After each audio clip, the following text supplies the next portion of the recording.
Henri Vincenot, je suis heureux de vous accueillir. J'aime à regarder votre moustache, elle est gauloise. J'aime à écouter votre accent, il est bourguignon. Et vous l'avez gardé, cet accent. Oui, enfin, je n'ai pas fait beaucoup d'efforts pour ça, vous savez. Il est très difficile à transformer. J'ai des camarades qui ont essayé de le perdre et de prendre l'accent parisien, c'est lamentable. Chers amis, chers auditeurs, chers camarades, bonsoir et bienvenue sur les ondes de Radio Méridien Zéro pour votre rendez-vous avec la Méridienne, votre rendez-vous habituel du vendredi soir, disponible en écoute chez nos camarades italiens de Radio Bandera Nera, chez nos camarades québécois de Québéca Liberata, j'ai réussi à le dire correctement cette fois-ci, en rediffusion sur Radio Liberté, vous le savez, les samedis et dimanches après-midi, et bien sûr en podcast sur notre site Radio Méridien Zéro. Wilsdorf à la barre ce soir, accompagné de mon ami Jean-Louis Remégas. Bonsoir Jean-Louis. Bonsoir, bonsoir. Pour une émission littéraire ce soir, et oui, une émission littéraire, à la rencontre d'un auteur qui était également, il faut le préciser, journaliste, peintre, à ses heures, plus que même, oui, on peut le dire. Auteur particulièrement cher à nos cœurs, j'ai nommé, vous l'aurez peut-être deviné, Henri Vincenot, avec la question qui se pose ce soir et qui pourrait être, connaissez-vous Henri Vincenot ? Auteur d'une œuvre semi-autobiographique, que l'on peut qualifier, et ça je reprends les termes parce que je trouvais que ça collait assez bien au personnage, une œuvre tendre, savoureuse, voire sensuelle, l'écrivain bourguignon, aux bacchantes gauloises, comme il l'aimait aussi à les revendiquer, n'aurait pas rechigné au qualificatif de régionaliste, nous le verrons ce soir, nous propose avant tout une puissante critique de la modernité, un attachement au terroir, bien sûr, à sa Bourgogne natale. Pour évoquer Henri Vincenot ce soir, nous avons la grande joie de recevoir François Bousquet, qui devient un habitué de nos studios. Bonsoir François. Bonsoir. Oui, parce qu'on fera revenir pour l'école buissonnière. C'est bon, cette fois-ci on le lâche pas.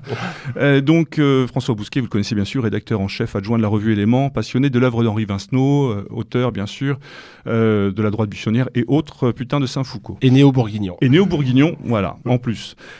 Pour l'accompagner ce soir, Olivier François, que vous connaissez bien sûr aussi. Bonsoir Olivier. Bonsoir. Collaborateur de la revue Éléments et fin connaisseur de la chose littéraire, j'ose le dire. Voilà, donc pour commencer cette émission, je voudrais peut-être, en guise d'introduction, pour mettre sur de bons rails, c'est de circonstances avec Vincenot, lui qui a passé une grande partie de sa carrière professionnelle dans les chemins de fer, de tradition familiale, chemin de fer, vous lire quelques lignes extraites de La Bille-Baude, cet ouvrage écrit à la fin des années 70, qui raconte sa vie, son enfance. Henri Vincenot explique l'éducation qu'il a reçue entre 1918 et 1923, puisqu'il était né donc en 1912. Cette éducation à l'école publique qui se consacrait alors surtout à former de bons citoyens français dont les racines provinciales devaient être effacées. Alors, je vais vous lire, c'est moyennement long, on va dire, voilà, mais ça me permet, je pense, de bien situer le personnage et de bien introduire l'émission. Et ne parlons pas du patois. Tout élève qui laissait échapper une phrase patoise était puni, mais au juste, qu'était-ce ce patois ? Un exemple, il ne fait pas dire à un camarade « coy t'es donc », mais « tais-toi donc ». Or, ce coyer vient du mot « coy » muet. Se tenir coy veut dire rester muet, se coyer veut dire parler français. Mon professeur, monsieur Grandseigne d'Hauterive, le dit, et le littré avec lui, se tenir coy. Mais voilà, horreur, se coyer est une expression provinciale, un bourguignonisme. Et l'emploi d'un bourguignonisme était une faute à l'école publique républicaine, dont le rôle était sans doute de fabriquer de Lille à Perpignan, de Brest à Maistre-le-Pitois, des individus en série, capables de s'insérer dans la grande époque de progrès technique, industriel et social qui se préparait activement. À notre insu, lentement, courageusement, opiniâtrement, on nous arrachait au singularisme païen pour nous préparer aux fructueux échanges universels, c'est-à-dire pour pouvoir un jour, tous unis et confondus, nous servir des mêmes barèmes, des mêmes machines et devenir de bons consommateurs inconditionnels, se contentant des mêmes HLM. C'est une bonne introduction pour présenter Henri Vincenot. Est-ce que Henri Vincenot, c'est un peu le village gaulois qui résiste, François ? Oui, les Gaulois, il est d'abord bourguignon, on l'a appelé le père la Bourgogne. Hein. Et en fait, la Bourgogne, il a passé toute son œuvre, il a chanté, magnifié, exalté et célébré la Bourgogne, hein, qui est la terre des pères. Mais c'est aussi un Gaulois. Lui, il se réclamait... en réalité, Vincenot, si on prend l'état civil, si on regarde Vincenot platement, sans relief, il est né en 1910, en 1912 à Dijon. Mais en vérité, il est né 2000 ans, 3000 ans plus tôt, en Bourgogne, qui est alors le pays des Éduins. Les Éduins, c'était une des principales tribus gauloises, hein, qui avait un oppidum à Bibracte, au mont Beuvray. Et c'est là où Vercingétorix a été choisi par les Gaulois pour être le chef de guerre. Donc en réalité, c'est un Éduin au départ. Donc c'est en effet, il y a toute une filiation celte, toute une filiation gauloise gauloise qui va aboutir à la Bourgogne. Et sa Bourgogne n'est pas la Bourgogne ducale. C'est en aucun cas la Bourgogne des traités, de la diplomatie. C'est pas une Bourgogne lotharingienne. C'est vraiment une Bourgogne enracinée. Il se définissait comme un bourguignon salé. Et qu'est-ce que ça veut dire un bourguignon salé? C'est quelque chose qui est un peu piquant. Et on va en parler de la langue, de ce piquant de la langue. Et sur cette généalogie gauloise, elle est si profonde chez lui que son personnage, son héros récurrent, c'est la Gazette. La Gazette apparaît dans la Bibaude, apparaît dans le Pape des Escargots. Et la Gazette, c'est une gazelle au fond. C'est une espèce de prédicateur errant, faux manchot, escroc, hableur, mais surtout vrai prophète. Et la Gazette disait qu'il était né, qu'il avait été druide, qu'il avait coupé du gui du gui dans les chênes avec des druides, qu'il avait résisté aux légions romaines, qu'il avait arraché des arbres avec les moines cisterciens au début du Xe siècle, qu'il avait construit des tympans romans au XIe et XIIe siècle, qu'il avait été à Compostelle. Donc c'est vraiment dans cette histoire mythique que s'inscrit Vincenot, dans ces 3-4 000 ans d'histoire. Et au fond, on peut dire, en pastichant Napoléon, il était très attaché, il n'est pas morvandiau, mais il est très attaché au Morvan, et pour cause, c'est là où il y a le mont Beuvray, quoi. Et c'est le grand massif, et il disait de ce massif qu'il irrigue les 3 mers françaises, la Manche, l'Atlantique et la Méditerranée, et que c'est le pays du milieu du monde, à équidistance de l'Atlantique et de la Méditerranée, et au fond de 30 à 40 siècles du haut de ces pyramides granitiques que sont le Morvan, qu'on nous contemple. C'est dans cette histoire-là qui s'inscrit, dans cette très longue durée qui s'inscrit, Vincenot. François Bousquet a parlé de la Gazette, qui est en effet un personnage essentiel de l'œuvre de Vincenot, qui apparaît d'ailleurs à la fois dans la Bibaude, chronique autobiographique, et dans le Pape des Escargots, qui est à mon avis un de ses plus beaux romans. Et la Gazette aussi incarne toutes les contradictions apparentes, mais qui ne le sont pas, d'Henri Vincenot. C'est à la fois sa fidélité païenne et aussi le fait que Vincenot assume aussi le passé chrétien de son pays. Vincenot est l'homme à la fois des druides, mais c'est aussi l'homme du curé de campagne, l'homme des pèlerinages populaires. Il a vécu un peu en Bretagne, les Bretons diraient de l'homme des pardons, l'homme des calvaires. Donc il a fait 2 fidélités chez Vincenot, et c'est ce qui rend, à mon avis, son œuvre, mais on va en parler par la suite, intéressante, de sa volonté de synthèse entre les héritages chrétiens et païens. Alors justement, fier de sa Bourgogne, il l'était surtout pour...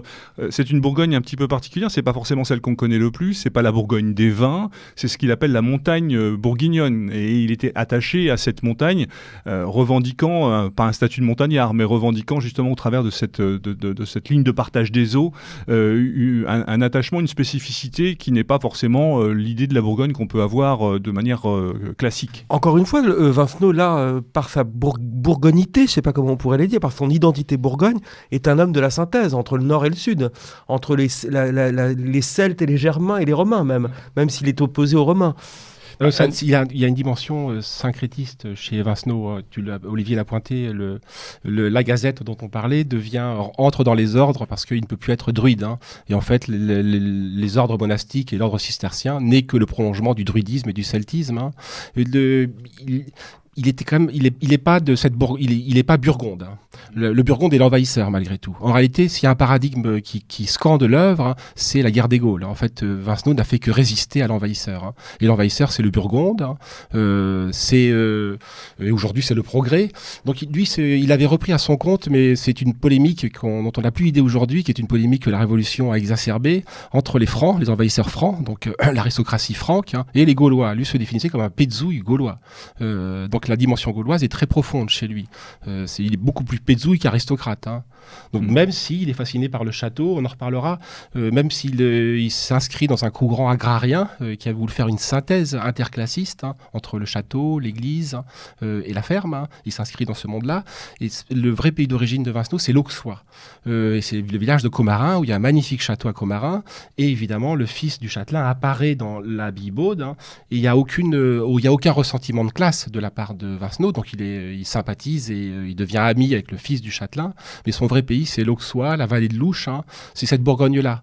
Donc elle est aux portes du Morvan, mais ça n'est pas encore le Morvan, quoi. Mais cela étant, il porte un regard très large sur la Bourgogne.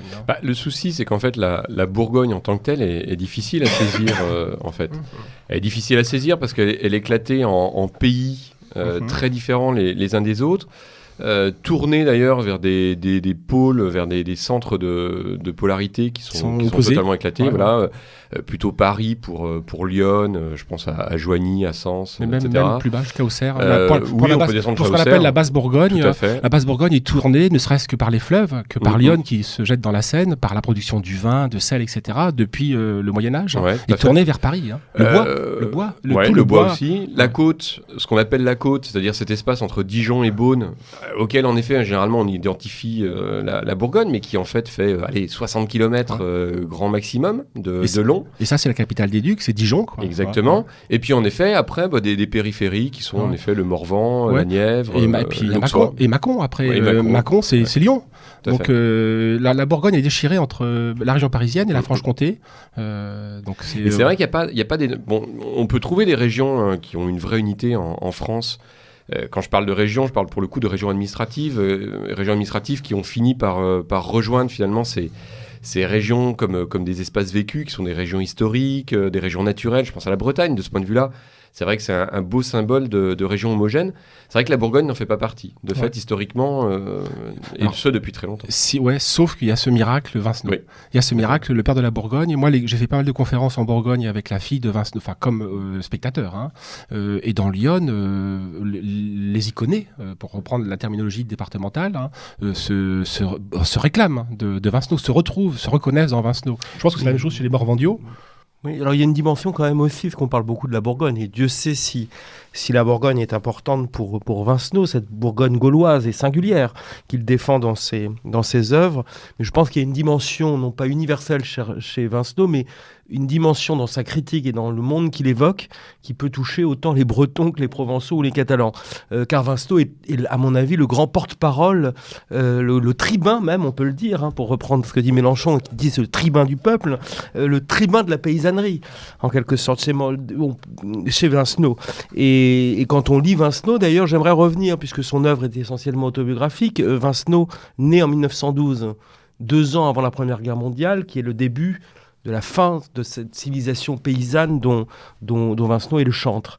Et alors j'aimerais, puisqu'on faut faire des citations, François Bousquet parlait de la langue de Vincenot, qui est une langue goûteuse, qu'on goûte comme un fromage ou comme un bon vin.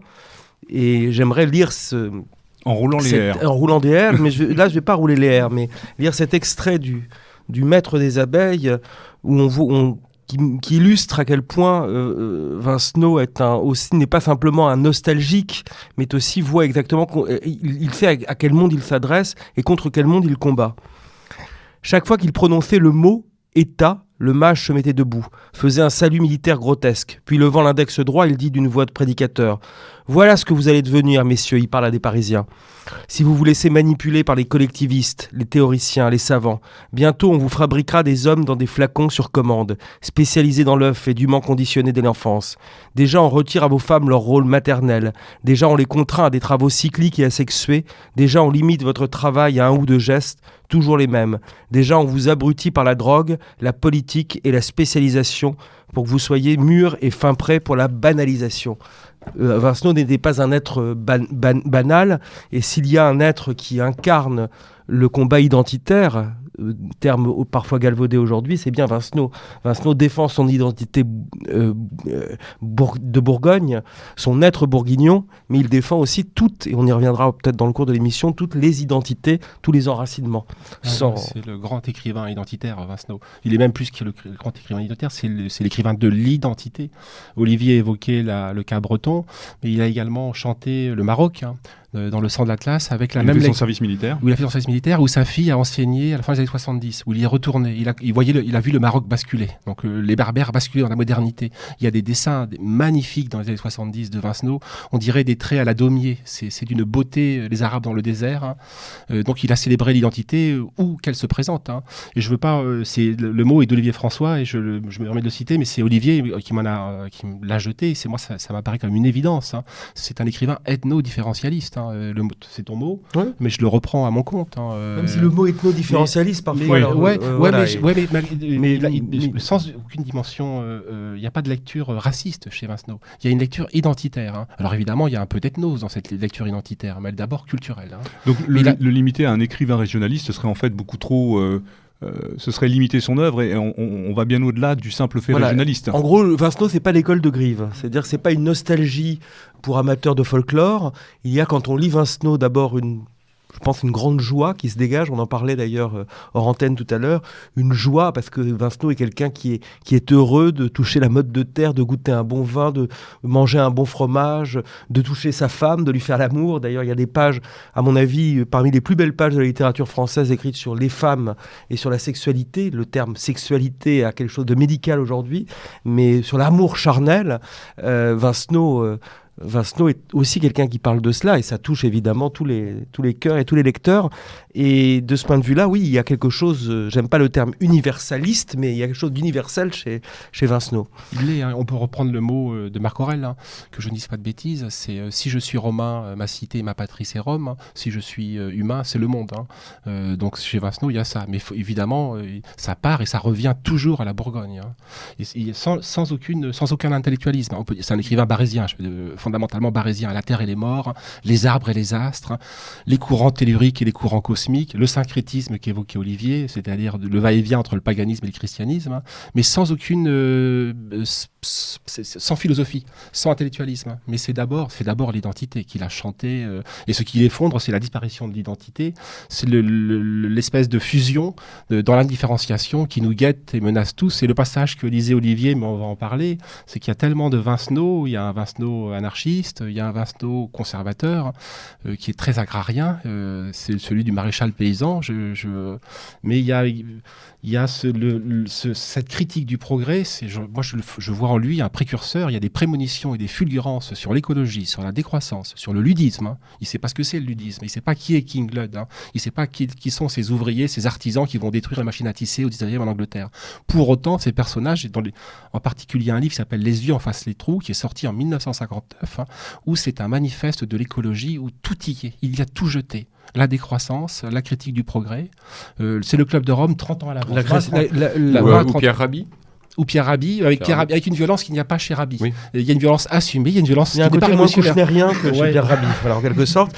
D'ailleurs, c'est étonnant. Il n'a pas la modération de Rabhi, parce que justement, c'est l'épisode de ludisme, c'est dans Les yeux en face des trous, où son personnage, moi je serais écologiste, je m'emparais de ce livre. D'ailleurs, c'est étonnant, François, excuse-moi de t'interrompre, de voir que Vincenot, il y a eu un livre récemment qui sont parus aux très luxueuses éditions de l'Échappée, sur les précurseurs de la décroissance. Il n'y a pas question. Il n'y a pas Vincenot, il n'y a pas Jacques Perret, il n'y a pas Gustave Thibon, il n'y a pas Ramu, il n'y a pas Giono. Peut-être qu'il y a Giono. Dans le cas de l'Échappée, c'est un choix idéologique. Non, mais je comprends, mais en même temps, ça veut dire qu'il y a un impensé, il y a un impensé, un angle mort, mais de part et d'autre. C'est que la droite conservatrice, sinon réactionnaire, a totalement oublié cette espèce de continent englouti qui est la critique du progrès depuis les légitimistes. Ça va jusqu'à Jacques Perret, Vincenot, Thibon. Et puis à gauche, n'arrive pas à concevoir qu'il puisse y avoir des auteurs réactionnaires qui défendait l'ordre éternel des champs. Ce que fait Vincenot, mais sur les gens des trous. Encore une fois, l'ordre éternel des champs, Vincenot, il s'appuie aussi sur cet ordre éternel pour défendre son indépendance, l'autonomie des communautés paysannes, avec d'ailleurs parfois une idéalisation. Peut-être qu'on va y revenir. On va y revenir. Mais chez Vincenot, cet ordre éternel des champs, ce qui le sépare, par exemple, de certains réactionnaires qui au fond louent l'obéissance paysanne en quelque sorte. Chez Vincenot, il y a une revendication, tu parlais de son côté anarchiste, l'ordre éternel, c'est l'ordre de la nature qui nous libère aussi des servitudes de l'État, de la technique. Alors sur l'anarchie, Vincenot, le premier Vincenot est résolument anarchiste. Le second Vincenot est né qu'anarchisant, me semble-t-il. Le premier Vincenot, il emprunte à Proudhon et Bakounine une critique de l'État, mais enfin il est très attaché à la propriété, donc c'est encore un autre chapitre. Proudhon d'ailleurs. Plus que Proudhon, comme Proudhon pour la petite propriété, il relève de Stirner. C'est un Vincenot qu'on veut l'oublier, mais c'est l'individualisme forcené de ce Vincenot. Pour lui, il fuit la foule, il fuit le collectif, il fuit la masse. C'est le gros animal de Platon, la masse, pour lui. Dans Les yeux en face des trous et À rebrousse-poil, qui sont les deux romans de ce qu'il appelait le cycle des années de colère, donc écrit fin des années 50, début des années 60, c'est le Vincenot qui vit sur le mythe de la pourrie. Donc c'est c'est ce que Marx appelait une Robinsonade. C'est magnifique, la Pourrie. Mais pour autant, c'est un refuge, c'est un des territoires de l'utopie. Parce qu'il fuit, au fond, c'est Alceste au champ, le premier Vincenot. Oui. Donc, en effet, il a une critique très virulente. Mais je trouve que le second Vincenot s'insère beaucoup plus dans la communauté que le premier Vincenot. Le premier Vincenot, vraiment, est en colère contre ce qu'est devenu l'humanité, ce que sont devenus les hommes. C'est-à-dire un banc de sardines, des gnous, un troupeau de gnous. Il fuit ce troupeau de gnous, le premier Vincenot. En témoigne d'ailleurs cette citation d'un livre qu'il écrit en 1942, qui s'appelle Le livre de raison de Claude Bourguignon. Ma famille, j'entends celle que j'ai fondée, celle que j'ai choisie, en choisissant ma femme, ma famille, dis-je, et le milieu où fleurissent mon sarcasme et ma gouaille.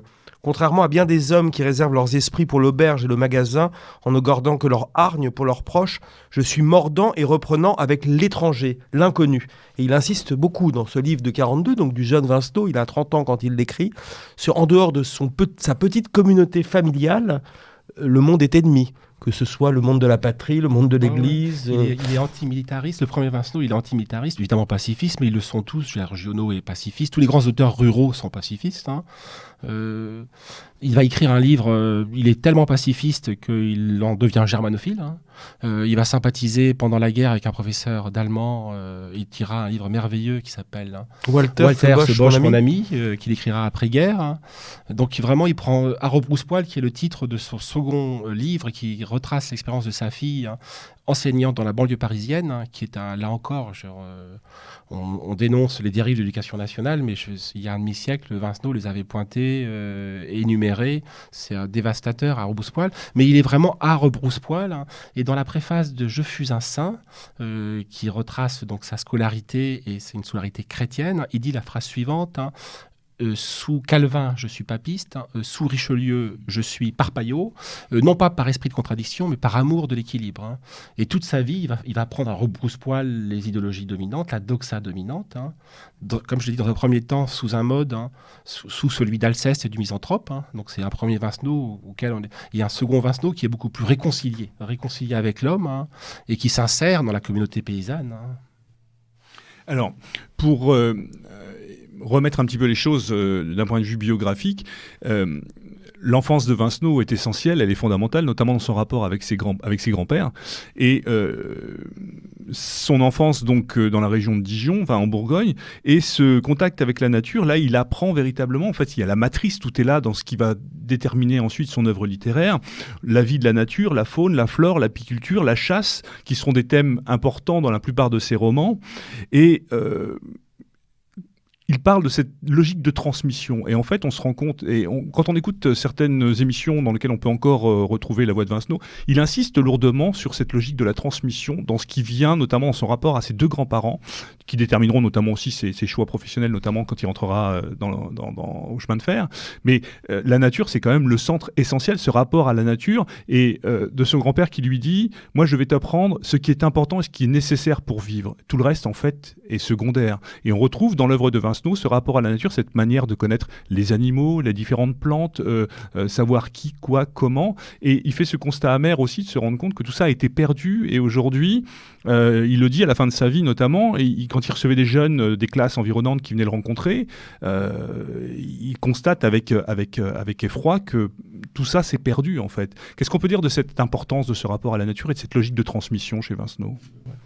Il y a les centrales, vous avez évoqué la figure des grands-parents, et la notion de transmission, il y a une rupture dans la chaîne de transmission. Ça a effondré Vincenot, alors que dans sa famille, cette transmission est assurée. Surtout par le grand-père maternel. Il faut dire un mot du grand-père maternel, parce que c'est à la fois un livre de mémoire, la Bibaude. La Bibaude, c'est en bourguignon, bibauder, c'est déambuler aux quatre chemins, dans le plus pur hasard, bibauder. C'est le tremblot de le grand-père. C'est le tremblot, c'est la figure du tremblot qui est presque une figure mythologique. C'est en cela que ça dépasse le cadre de l'autobiographie. C'est où il romance la figure du grand-père. Ça devient le grand-père, il est cellier, je crois. Il y a le grand-père paternel qui est cheminot. Celui qui était cheminot était auparavant maréchal ferrant. Donc il rentre en tant que maréchal ferrant et garde-barrière ensuite au chemin de fer. Le père de Vincenot est ingénieur au chemin de fer, mais surtout la figure centrale, c'est qui domine la Bibaude, qui écrase la Bibaude, qui fait de ce livre, moi je trouve un chef-d'œuvre un des grands livres du XXe siècle, hein, c'est ce Tremblot. On ne sait pas s'il a 90 ans ou 150 ans. Il a des pouvoirs quasi magiques, hein, quasi surhumains. Il a une connaissance de la nature, de la chasse, du sanglier à l'escargot, de la plante médicinale, mais ça c'est plutôt les femmes, hein, parce qu'il y a une division sexuelle du travail chez Vincenot, où la différenciation des sexes est sans arrêt exacerbée, quoi. Mais ce Tremblot est somptueux et a fait de Vincenot un homme, et c'est tout ce qui nous manque à nous, gens en tout cas pour moi, né en ville, éduqué en ville, hein, cette chaîne de transmission, à la fois les arbres et les astres, hein, donc à la fois cosmique et tellurique, hein, nous l'avons interrompu, donc nous avons perdu la connaissance et le contact avec la nature, hein, et Vincenot va s'efforcer à travers ses livres, s'efforce, hein, de le rappeler. Il y a aussi on a évoqué la pléthore de casquettes de Vincenot, mais il y a une dimension qui est centrale, qui est moins connue, mais qui est connue en Bourgogne. Il a été le Pierre-Jacques Elias de la Bourgogne. C'est qu'il a recueilli tous les us et coutumes de la paysannerie bourguignonne. D'ailleurs, il aimait à se définir lui-même comme conteur avant tout. Et conteur, donc il a récupéré cet art du conteur. Mais pour venir à la nature, oui, la nature, il dit quelque part, je crois, dans Les yeux en face des trous, il divise l'humanité en deux. Enfin, le rat des champs et le rat des villes. Hein. Le rat des villes est forcément corrompu. Il vit sur le mythe biblique, hein, de la ville babylonienne, hein, de la déchéance de l'homme dans la ville. Hein. Donc il appelle de ses voeux un exode urbain, c'est-à-dire renversement, moi ce que j'appelle une remigration intérieure. Alors elle est peut-être vaine cette remigration intérieure, mais enfin l'avenir n'est pas écrit, l'avenir n'est pas fermé, il est possible qu'il y ait un retour dans la ruralité, et à ce compte-là, Vincenot sera un initiateur des grands mystères de la nature. Hein. Bon, on peut faire une petite référence à la Grèce, hein, où globalement, depuis que le pays est plongé dans les turbulences qu'on connaît, une partie importante de la jeunesse en fait, est retourné s'installer dans les campagnes grecques, parce que de toute façon, ils se rendent bien compte qu'il n'y a plus rien à faire en ville, et que du coup, on y va. Ouais. Alors, je me permets, moi, c'est quelque chose qui me fascine, Jean-Louis, c'est à propos de la Pourie. La Pourie, je dis un mot sur la Pourie, peut-être qu'on va trop vite. Hein. Non. La Pourie, c'est un petit hameau médiéval fait par des moines cisterciens au temps des grandes invasions, au temps des invasions normandes, en réalité, et des invasions vikings. Hein. Et c'est très frappant, la Pourie, c'est au fin fond d'une combe. Hein. Moi, les combes sont des endroits mystérieux. On est au fin fond du monde. Une combe, ça coupe en perpendiculaire une vallée. Donc, par définition, les envahisseurs ne vont pas dans les combes. Hein, parce qu'on ne sait pas sur quoi ça va déboucher. Elles peuvent faire 500 mètres comme 30 km. Hein. Elles sont souvent boisées, quoi. Donc, ce sont des lieux de protection. Et c'est marrant. On suit la prospérité de la civilisation à travers les dépôts, le long des vallées, période de prospérité et de paix. Donc, on va en ville, on commerce, on échange. Dès lors qu'il y a des invasions, et ça, le 10e siècle, on est dans le temps des invasions, eh bien, on va se réfugier dans les Cévennes au temps des dragonnades, au haut des massifs et des cols, et dans Bourgogne, où le relief est moins prononcé, il est prononcé, mais beaucoup moins, au fin fond des combes. Hein. Et donc, en effet, chez Vincenot, il y a ce désir de fuite, hein, dont je parlais. Je rappelle toujours les territoires de l'utopie. Il y a 3 territoires de l'utopie. Et chez Vincenot, le premier Vincenot, il s'insère dans ces territoires de l'utopie. Il y a l'île, hein, l'insularité, donc la robinsonade, hein, l'Utopia de Thomas More. Utopia, c'est une île. Hein. Il y a le recours aux forêts. Il y a Walden, ou La vie dans les bois, le recours aux forêts de Junger. La forêt, chez les Russes, c'est très frappant, le recours. Pour les vieux croyants, notamment. Les vieux croyants, c'est-à-dire que pour fuir la persécution, rien de tel que la forêt. Et le monachisme et la Pourie réunit ces 3 formes d'utopie, c'est-à-dire ces 3 formes d'isolement. Je le redis, il faut aller à la Pourie. Alors, la Pourie, c'est dans la vallée de l'Ouche. Hein. C'est en Côte d'Or. Hein. C'est à 15 km de Commarin. Commarin est le village de Vincenot. C'est là où Vincenot a fini ses jours. C'est le village familial où il y a un château, le château de Commarin. Elle est très dure à trouver, la Pourie. Mais enfin, désormais, avec les GPS et tout ça, on la trouve facilement. Et il faut y aller parce que il a restauré le grand œuvre de la vie de Vincenot. C'est pas les livres, c'est pas la sculpture, c'est un sculpteur magnifique. Hein. C'est pas la peinture, c'est un peintre magnifique, c'est un peintre paysagiste superbe. Hein. Le grand œuvre de la vie de Vincenot, c'est la Pourie. Et c'est-à-dire 30 ans de travail. 30 ans de travail, remettre sur pied ce petit hameau médiéval où il y avait une source, bien sûr, hein, où des moines cisterciens s'étaient réfugiés. Alors, la Pourie, ça veut dire petit ruisseau en patois. Ouais, c'est un ruisseau au 11e, 12e siècle. Hein. Et il va remettre sur pied ça, et c'est là où il est enterré avec sa femme et un de ses enfants. Et il y a vraiment 3 croix celtes. Hein. Et là encore, à nouveau, on a l'intersection de l'horizontal et du vertical, du païen et du chrétien. Il assume son passé celte, hein. Donc il le revendique, il l'affiche dans la croix. Mais il a besoin que ce passé celte soit marqué du signe de la croix. Sachant que l'espace est quand même très fermé. Enfin, cet espace-là, hein, la vallée d'Ouche et de l'arrière-pays, est très fermé. C'est un espace où il y a des densités très très faibles. Alors maintenant, c'est vrai que les touristes y vont parce que c'est magnifique. Enfin, c'est un espace de plateau très vallonné. Mais c'est en effet pas forcément l'espace le plus accessible en Bourgogne. Et de fait, c'est pas étonnant que ça ait pu servir de refuge. Ouais, d'ailleurs, il le dit lui-même, la grande difficulté dans la restauration de la Pourie, ça n'a pas été la reconstruction des bâtiments, ça a été le déboisement tout autour et de pouvoir accéder, de pouvoir justement... mais c'est 30 ans, il le dit, avec ses enfants. Les enfants, où voulez-vous partir en vacances cet été ? Et systématiquement, parce que c'est un projet familial où tout le monde est partie prenante. Et les enfants disent, les choses s'imposent comme une évidence, parce que le fait de retourner dans le pays natal s'impose comme une évidence. Il n'a jamais compris cette logique du voyage, de partir ailleurs que de l'endroit d'où on est originaire. Il est parti que par nécessité. C'est ça. Olivier, on parlera. Oui, la Bretagne. La Bretagne, on en parlera tout à l'heure, avec l'œuvre au Cher, puisqu'il a eu aussi un rapport à la Bretagne important. Puisqu'on parlait du fait que Vincenot est un initiateur, est un maître de sagesse, on peut le dire en quelque sorte, j'aimerais qu'on parle, parce que tu l'as un tout petit peu évoqué, François, de son rapport aux femmes. Je trouve que Vincenot, quand il évoque notamment la fidélité et l'amour qu'il a pour sa femme, a une manière de défendre cette fidélité, cet amour et cette morale conjugale très saine, en quelque sorte. Aujourd'hui, on est parfois coincé entre un puritanisme style 19e siècle, où au fond l'amour et la fidélité conjugale sont des espèces de devoirs juridiques quasiment, ou évidemment l'éloge, mais qu'on a partout à la télévision et dans nos journaux, du vagabondage sexuel et de l'adultère. Et chez Vincenot, et c'est peut-être qu'on évoquera, il y a un grand livre sur ce sujet, c'est l'œuvre de Cher, où il évoque un sujet qui peut parfois être traité de manière très ennuyeuse ou très scabreuse, qui est la virginité avant le mariage. On va dire, imaginez qu'à un adolescent d'aujourd'hui, on dit on va te faire lire un livre sur la virginité avant le mariage. Eh bien, dans l'œuvre de Cher, Vincenot arrive à en faire une sorte de roman de chevalerie, une sorte de découverte progressive aussi de l'être aimé, etc. Et je voulais en parler car moi, c'est ce qui me marque, ce qui m'a beaucoup marqué dans l'œuvre de Vincenot, c'est qu'il réenchante aussi la morale. Il réenchante certaines vertus que le 19e siècle bourgeois sulpicien avait eu tendance à salir, voilà, en quelque sorte. Et on peut peut-être dire un mot justement de son épouse, parce que ce sera le seul et unique amour de sa vie. Qui est un personnage essentiel, voilà, une inspiratrice. Et qu'on retrouve dans la plupart de ses romans aussi. Oui, de André, donc André, l'épouse André Vincenot, dont Vincenot va lui survivre de quelques mois. Elle recoupe la définition que donnait, enfin pas la définition, c'est le tableau que Olivier nous livrait de la féminité dans l'œuvre de Vincenot. Et Olivier évoquait la figure du roman de chevalerie. Et elle est centrale, la figure du roman de chevalerie chez Vincenot, puisqu'elle rythme tous les grands romans. Quand je parle de roman de chevalerie, c'est le cycle arthurien. Donc il aimait beaucoup le cycle des romans de Chrétien III, donc les cycles du roman arthurien. Et dans le roman arthurien, le jeune homme est toujours mis au défi. Il doit passer des épreuves.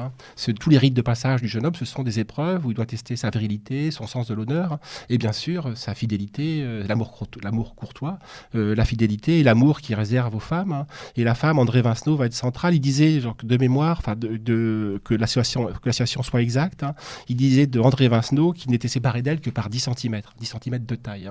Et quand elle meurt, il va s'effondrer. Je le tiens de sa fille, Claudine Vincenot, qui est bourguignonne. Et en tant que bourguignon, on se croise dans des soirées, etc. Il disparaît. C'est un homme qui il subit une hémorragie spirituelle et physique à la disparition de sa femme. Et il s'écroule quelques mois après sa mort. Ils seront enterrés côte à côte. Il sera relié au ciel et au sien dans cette fameuse Pourie. Et il a une vision des femmes qui surprend énormément les féministes parce qu'il a une vision évidemment qui est tentée, hantée, je veux dire, au sens chronologique du terme.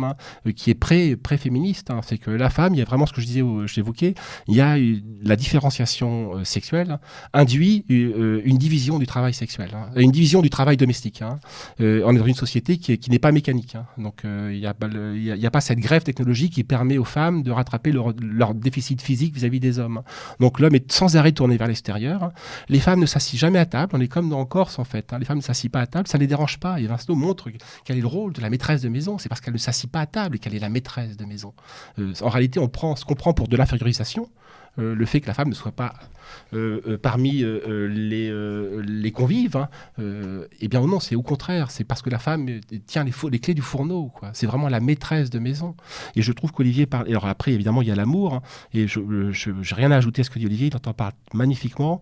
Il a des pages sur la conjugalité et la chambre à coucher, sur l'alcôve en fait. Hein. À la fois où il y a une égalité en réalité, c'est que par-delà la division du travail féminin-masculin, il y a une parfaite égalité de l'homme et de la femme chez Vincenot. C'est que tout se décide dans la chambre à coucher. Il y a plein de passages dans la Bible, dans le pape des escargots, où la chambre à coucher, alors évidemment, on fait l'amour, et la chair est présente, hein, et on jouit. Et tu l'as évoqué, c'est d'abord un être qui jouit, il ne fait que jouir, Vincenot. Il n'est que jouissance. Hein. Et on peut même dire que c'est un écrivain qui fait jouir. Et c'est quoi un écrivain qui fait jouir? C'est un écrivain qui a un accent. Et au fond, l'écrivain sans accent, sans style, c'est l'écrivain qui ne fait pas jouir la langue. Hein. Il passe son temps à jouir, Vincenot. Donc, ça, c'est important, cet aspect jouissif de la langue de Vincenot à l'époque où les écrivains ou les écrivaines, comme elles s'appellent, sont soit si ternes et blanches ou soit hystériques. On en a eu d'ailleurs un exemple assez récent. Vincenot, cette langue est à la fois musicale, on a l'impression aussi de toucher quelque chose de l'herbe, il y a des odeurs, il y a de la musique, on entend le ruisseau, ça pue la crotte parfois. Il aime ça, il aime la crotte. Il aime l'excrément. Le geste initial de la chasse, hein, c'est quand le grand-père, le Tremblot, prend le doigt, l'index du petit-fils, donc de Vincenot, et il l'enfonce dans l'anus d'un cerf qui vient de mourir. Hein, et lui, il le fait renifler. C'est une odeur musquée.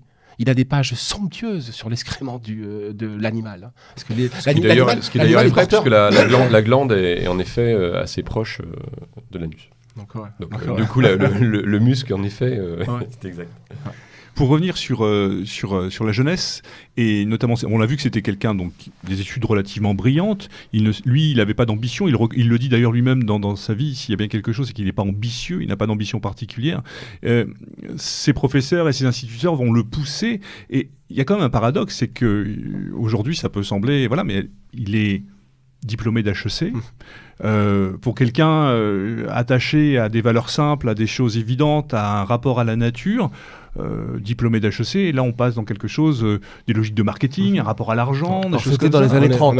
C'était dans les années 30, mais il se destinait quand même à un métier, à des métiers qui ne pouvaient que l'éloigner, je dirais, de ce sens premier, cet attachement de la terre qui le marquait déjà à 17 ans, et déjà avant, avec sa famille. C'est le drame des bons élèves et des premiers de la classe, hein. C'est qu'il a été mis sur une voie royale, hein, celle de l'excellence scolaire, hein.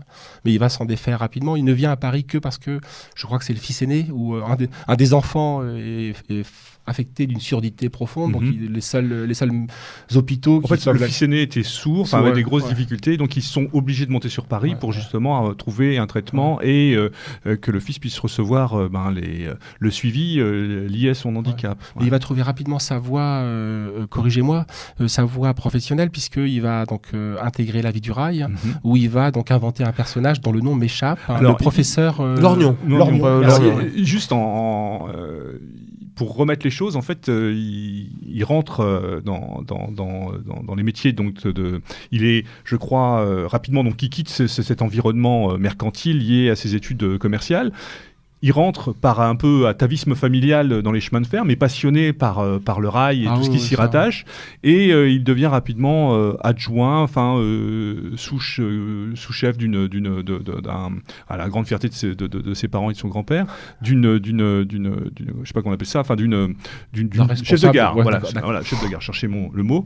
Et à son temps, il écrit un texte sur la commercialisation par le train des volailles de Bresse. Et il envoie ça donc à l'époque à cette revue qui s'appelle Notre Métier. Et qui deviendra, en fait, il est appelé sur Paris, on lui dit écoutez, votre texte est fabuleux, et le gars qui s'occupe de ça, qui est un écrivain aussi attaché à, je sais plus de quelle région il était, il dit moi ce que vous avez écrit me plaît, je reprends cette revue et je vais la faire évoluer, la faire changer, ça devient La Vie du Rail, et il va travailler à La Vie du Rail et voyager énormément, puisque il va faire toute la France. Il va faire toute la France, voilà. Moi, il a d'ailleurs écrit Les Voyages du professeur Lorgnon, qui est à mon avis une des meilleures introductions aux diversités, au pays de France, France, il évoque à la fois son pays bourguignon, mais la Provence, la Bretagne, la Normandie, l'Orléanais, et avec en plus, et là on découvre d'ailleurs dans le professeur Lorgnon le goût qu'il a pour toutes les identités françaises et tous les pays de France. J'ai un dessin, je suis né au Bourguignon, mais d'origine rouergate. Homme sage, épouse femme de ton village. Et mon père a épousé sa femme, il est très vincenotien. Enfin, encore que chez Vincenot, il y a eu une grosse dispute. On était à Vérone avec les Capulets, pour quand il a épousé André, puisque c'était la vallée de l'autre côté de la vallée, à 10 km. Donc, c'est autant dire, c'était l'étrange et c'était le 1. Quoi. Pourquoi je dis ça ? Oui, dans son voyage, en plus, il dessinait dans ce Lorgnon. Moi, j'ai des dessins à la cathédrale de Rhodes au crayon de Vincenot qui sont de toute beauté. Avec un trait quasiment presque un peu à la Bernard Buffet, mais première période, quand Bernard Buffet ne avant faisait ça pas part dans encore. tous les sens, voilà. Avant que ça devienne... Un peintre paysager. Avant que ça devienne... il a des paysages magnifiques, très peu de visages. Il y a eu un album, sa fille a fait paraître un album de ses tableaux. Les visages, il est réservé à la sculpture. Sculpture sur bois, en particulier la Sainte Famille. Donc une sculpture assez chrétienne. Oui. Alors, donc rapidement, on le voit. Alors, je passe la période de l'occupation. Il sera arrêté par la Gestapo à la fin de la guerre et libéré. Enfin bon, voilà, ça on passe là-dessus. Il écrira. Ce qu'on sait moins, c'est qu'il a commencé notamment par écrire des pièces de théâtre. Il a commencé par le théâtre. Alors, petite anecdote pour montrer à quel point d'ailleurs sa famille pour lui était aussi une communauté vivante. Il n'était pas du tout un pater familias au sens romain et au sens plus péjoratif du terme romain. Il raconte d'ailleurs dans le livre de Raison de Claude Bourguignon et dans plusieurs textes qu'il récitait, il récitait ses pièces de théâtre devant l'assemblée familiale. Et donc ses enfants, sa femme participaient aussi à la création en quelque sorte. Pour les enfants, ça a été pour les enfants un enchantement. Je crois que Claudine Vincenot n'est jamais remis du génie. Alors il y avait tout un côté cabotin chez Vincenot, mais un côté cabotin assumé. Faut recommander aux gens qui nous écoutent d'aller sur Internet pour voir les images d'archives de films de Vincenot pour voir à quel point le cabotin, les moustaches broussailleuses, un pantalon qui tient pas en velours côtelé mais complètement élimé, râpé, rapiécé, qui tient par un bout de ficelle. Et puis après le roulement des airs comme des tambours de village. Donc il s'est mis en scène. Et pour les enfants, cette mise en scène a été... ils avaient à la maison un premier rôle de la comédie française. Et puis un conteur hors pair aussi. Un conteur d'exception. Ouais. Alors pour revenir au Vincenot peintre, c'est Pierre Vial qui cite ça, je crois, dans son Qui suis-je, qui était paru sur Vincenot chez Pardès. Il explique que le dimanche, il va peindre sur les bords de Seine quand il est à Paris. Et donc il peint et puis il rencontre un personnage en guenille, habillé comme un clochard, qui regarde ce qu'il fait et puis voilà. Un breton d'ailleurs. Oui, pour le coup, le gars est intéressé et puis le dimanche suivant il revient, il s'intéresse encore et puis ça dure plusieurs dimanches comme ça et puis ils font connaissance et ils discutent un petit peu et en fait ce personnage c'est Louis-Ferdinand Céline qui était là et qui vient et il en parle, ça l'a marqué parce que pour lui ça reste par rapport, je ne sais pas s'il avait une haute opinion de son en tant qu'écrivain, mais en tout cas, ce qui est certain, c'est que pour lui, Céline représentait quelque chose en termes pour la littérature. Céline a même, alors là, c'est peut-être apocryphe, et c'est peut-être Vincenot qui en a rajouté, et c'était même le féliciter pour le bord de Seine, c'était à Suresnes ou à Meudon, ou le bord de Seine le paysage que peignait Vincenot. Mais c'est un des drames de Vincenot, c'est que personne n'a connu l'existence de Vincenot jusqu'aux années 70. Alors qu'il écrivait depuis les années 50. Il écrivait depuis toujours. Et avant dans les années 30, oui, bien sûr. Et en réalité, il connaît le succès, il connaît avec la Bibaude, en particulier les pas des escargots, mais surtout la Bibaude, un succès phénoménal, c'est de l'ordre du million d'exemplaires, donc ça devient un best et un long-seller.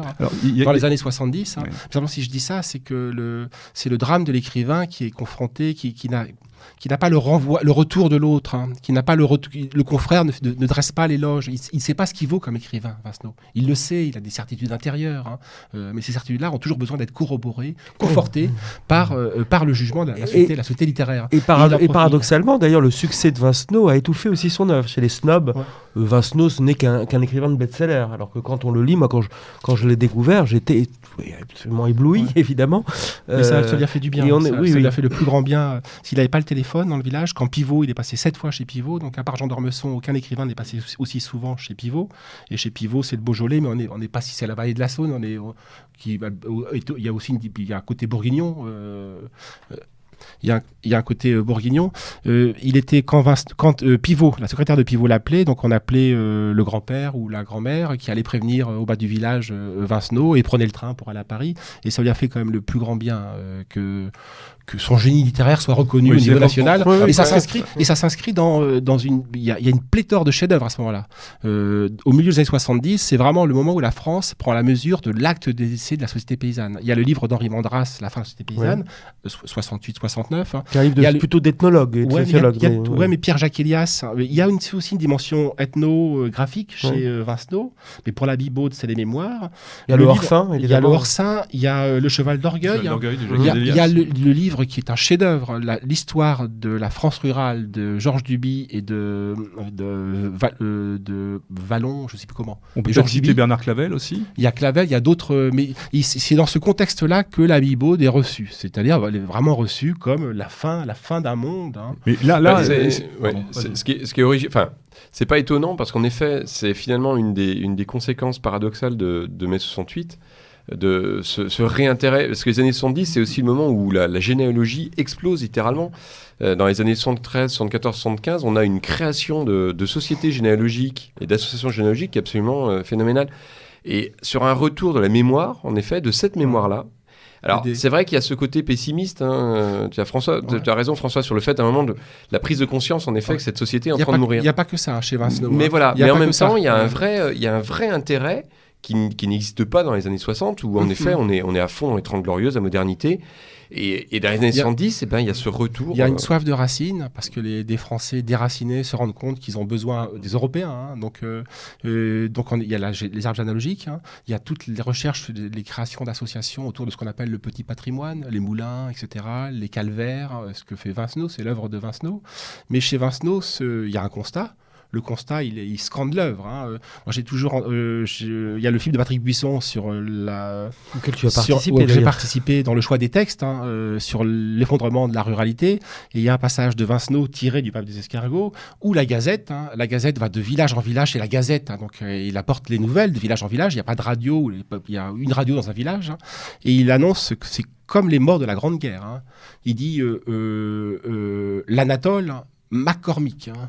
Le Jean-Luc, McCormick. McCormick, c'est la faucheuse américaine du plan Marshall. Hein.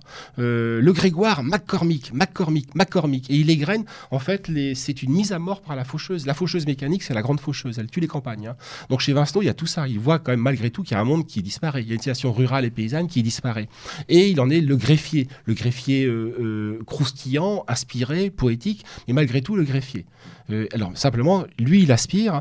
Années 70, il y a également tout le néo-ruralisme, le retour à la terre, dont il participe à sa manière, pas idéologiquement. Et du reste, ses voisins parisiens 68ards qui le voient, ils voient à quel point ils sont... Il est très critique. Hein, il est très critique. Il parle des hippies quand il parle de ces gens qui viennent s'installer. Pour autant, la première thèse qui a été consacrée, qui a pointé la dimension arthurienne, hein, j'ai plus le nom de l'auteur en tête, hein, qui est vraiment la matrice des romans, des purs romans, et procède de ça. C'est une bourguignonne qui se réenracine. Hein. Je n'ai plus son nom en tête. Hein. Donc, mais il y a aussi quelque chose qu'on peut citer, c'est qu'on parle du contexte dans lequel l'œuvre de Vincenot a été pour la première fois vraiment reçue dans les fin des années 70. C'est aussi la fin de la honte dans certaines régions de France. Je pense évidemment à la Bretagne, mais pas seulement, dans le pays occitan, dans le Pays Basque, etc. Il faut s'imaginer à quel point être paysan dans les années 50, c'était un homme qui était chargé de honte. On était un plouc. Au point même où Michel Lebris raconte dans son très beau livre, dans la première partie de son très beau livre, L'homme aux semelles de vent, où il évoque son enfance bretonne, dans la Bretagne des années 40, donc une Bretagne qui n'avait quasiment pas changé depuis le XVIe siècle, où à force, en quelques années, les gens avaient envie de s'arracher la peau. Ils voulaient se défaire de leur peau paysanne, ils voulaient se défaire de leur déguisement de plouc. Alors que ces gens-là, quelques années auparavant, étaient fiers de leurs mœurs, de leurs traditions, de leur coiffe, de leur chapeau, et sans aucune espèce de folklore d'ailleurs. Ils étaient fiers de leur identité. Et tout d'un coup, leur identité est devenue un stigmate pendant quelques années. Et dans les années 70, il y a une forme de retournement qui a malheureusement peut-être... ambigu, évidemment, parce que c'est aussi la récupération folklorique, c'est aussi la récupération commerciale, c'est aussi la touristification, si pour pas employer un barbarisme, de ces identités. Mais c'est le moment où, grâce à ces grands livres que sont la Bibaud, que sont le Cheval d'Orgueil, on n'a plus honte d'avoir des ancêtres paysans. Mais dans quelle mesure, je pense au documentaire de Patrick Buisson qui s'appelle Ce monde ancien sur les derniers Gaulois. Donc en fait, c'est un documentaire qui est consacré à la paysannerie sur les années 1930, 1920 jusqu'aux années 1960-70. Donc c'est un demi-siècle d'effondrement de la ruralité. Dans quelle mesure ce genre de film, et plus largement, dans quelle mesure la Bibaud est reçue par le monde paysan? Parce qu'en réalité, cette transaction, le retour en grâce de la paysannerie, elle se fait au prix d'un reniement. C'est que les paysans, et Buisson le montre assez bien dans le film, c'est que les paysans retrouvent l'estime d'eux-mêmes, retrouvent de l'estime de soi avec la mécanisation. C'est que la mécanisation les réinsère dans une histoire progressiste, qui heurte évidemment Vincenot, parce que Vincenot voit, à la différence des paysans, que c'est au contraire ça qui va accélérer le déclin des campagnes. Et Vincenot, moi je trouve, elle est centrale, il y a un courant, on a tendance à réduire à la ternement pas, etc., toutes ces bêtises au maréchal paysan. Le maréchal paysan n'est jamais que l'aboutissement d'un siècle de ce qu'on appelait de littérature agrarienne. On a inventé ce terme dans les 70, et en réalité, de 1850, c'est tout le malentendu de Vincenot. Moi, je pense que Vincenot se trompe sur l'âge d'or paysan. Il parle d'un âge d'or paysan. Son grand-père, le Tremblot, il est plus chasseur que paysan, enfin plus braconnier. Il braconne. En réalité, l'âge d'or de la paysannerie, c'est 1850-1950. Tous les historiens, il n'y a pas de révolte frumentaire pendant ce siècle-là. Les seules révoltes, c'est parce que le coût de la vie est trop cher et le prix des céréales est trop bas. Et Vincenot va créer un mythe de la paysannerie, un mythe de l'âge d'or, qui va de Vercingétorix aux cisterciens jusqu'à la fin de l'Ancien Régime. Or, cette paysannerie-là n'existe pas, de fait. Ce dont Vincenot a profité, le grand-père, le Tremblot, c'est des premiers débuts de la mécanisation. Et puis des progrès aussi tout simplement de l'hygiène, de la culture qui arrive, ce qui est marquant aussi, puisqu'il parle de l'âge d'or paysan, il parle de son grand-père qui était un homme relativement cultivé, qui avait accès à la littérature, qui connaissait des vers de Hugo, qui lisait Erckmann, Chatrian, etc.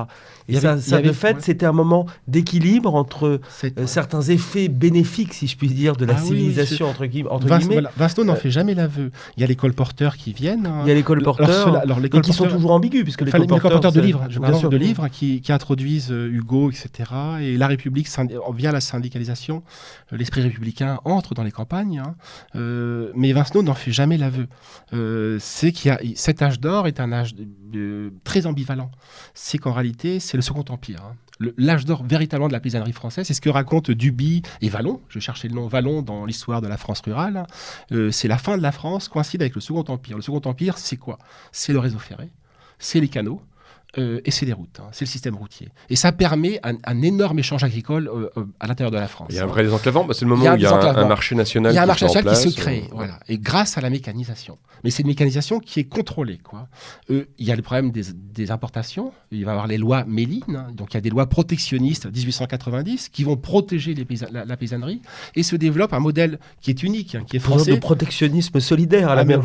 Ça va fonctionner, donc, mais se développe le modèle de l'agriculture familiale sur un siècle en France, qui explique, c'est la raison pour laquelle, à niveau de richesse égale, c'est-à-dire France et Angleterre, surtout Allemagne, parce que l'Angleterre, l'exode rural est beaucoup plus très brutal, très brutal et très antérieur. C'est pourquoi nous, en France, avec un niveau économique comme les Allemands, on a un exode rural qui est celui du Portugal, de l'Espagne, de la Grèce, de l'Italie, avec des économies qui sont beaucoup plus en retard que de la nôtre. C'est qu'on a créé, et ça, c'est le plan Marshall, c'est le maréchal paysan surtout qui va dévaloriser cet héritage agrarien, mais c'est donc l'ordre éternel des champs, c'est l'idée chez les républicains et chez les légitimistes, que les paysans sont les conservateurs des grandes vertus, de la stabilité du monde. C'est un môle de stabilité dans un monde incertain.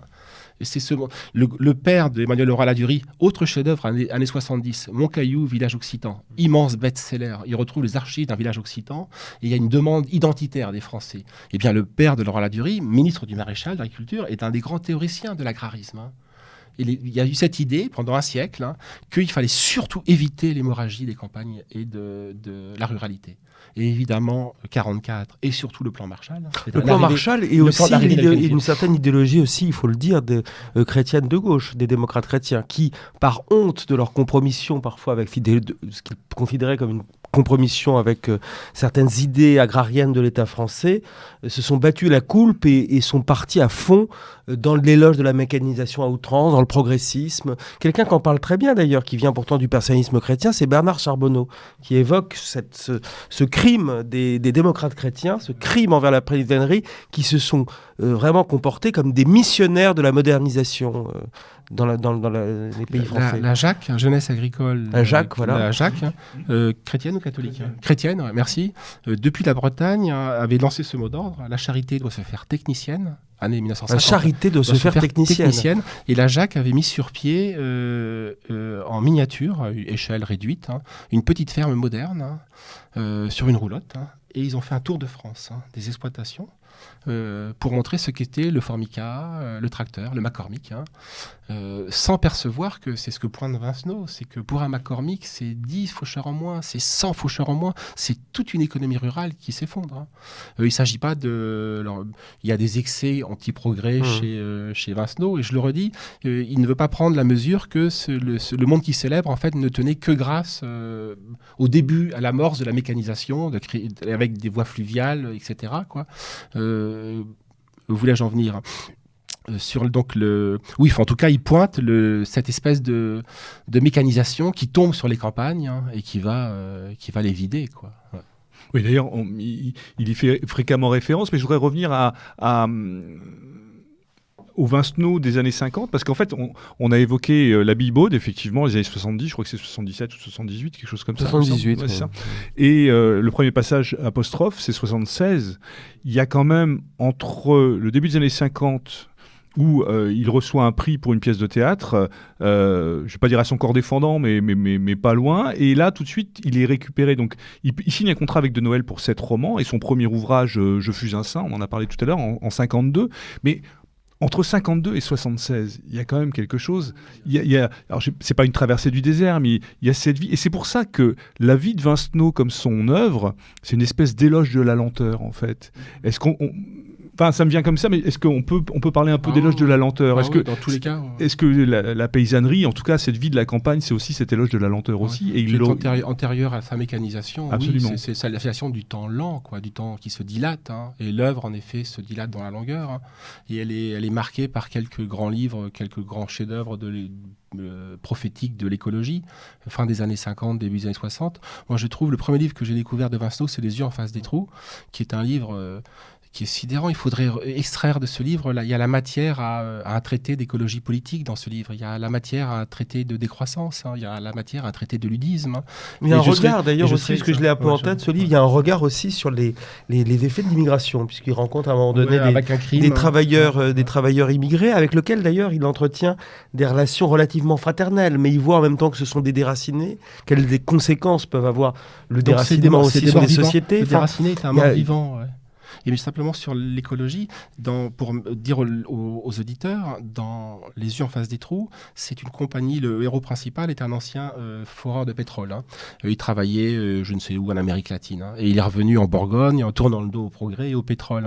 Et il se trouve qu'un matin, en bas de son champ, débarquent des tracteurs dans un vacarme, un raffut d'enfer infernal. Et c'est une société de forage pétrolier. Alors certes, il n'y a pas de pétrole en Bourgogne, mais il y a du gaz de schiste.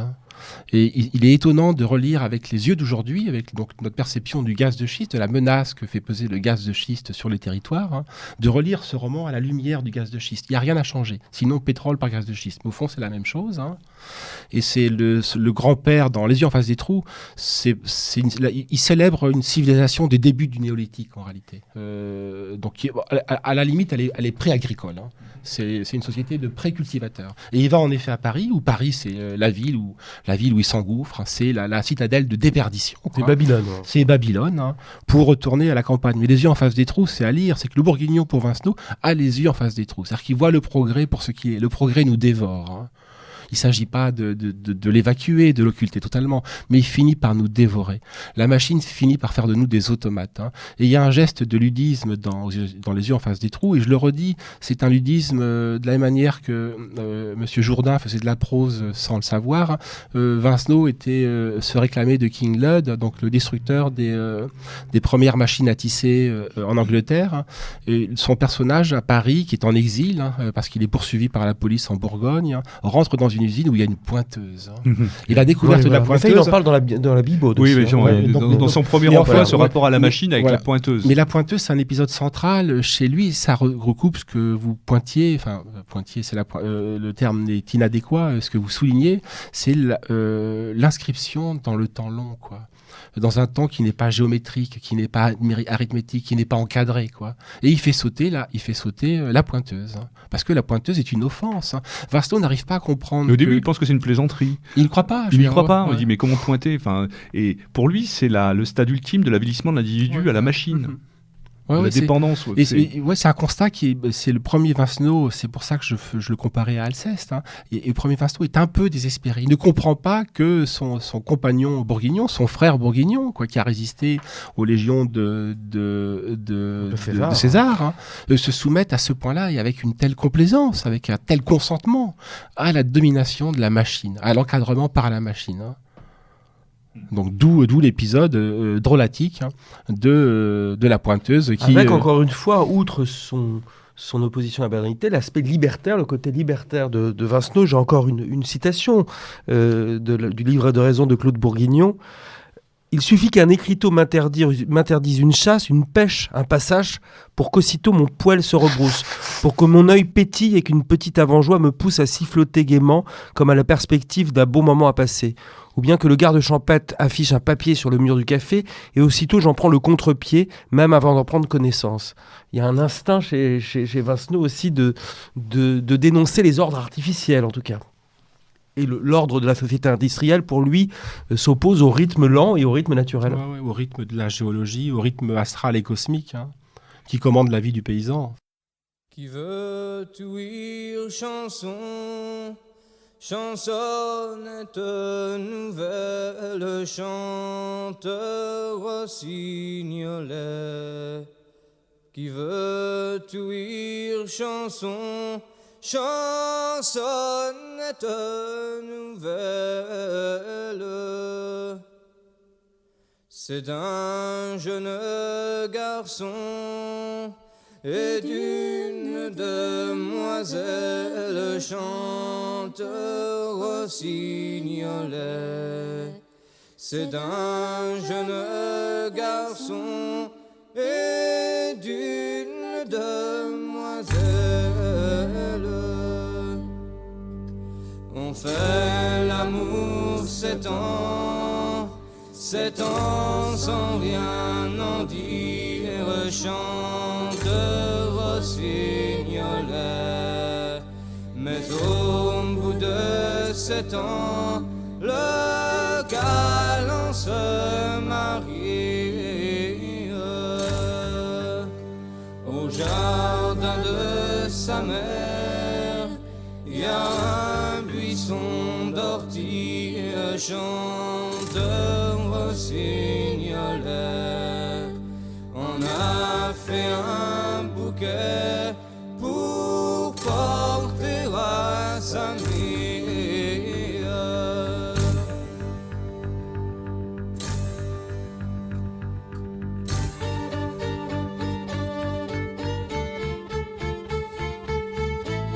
Je suis venu vous inviter, je suis venu vous inviter pour venir demain à mes noces, pour venir demain à mes noces.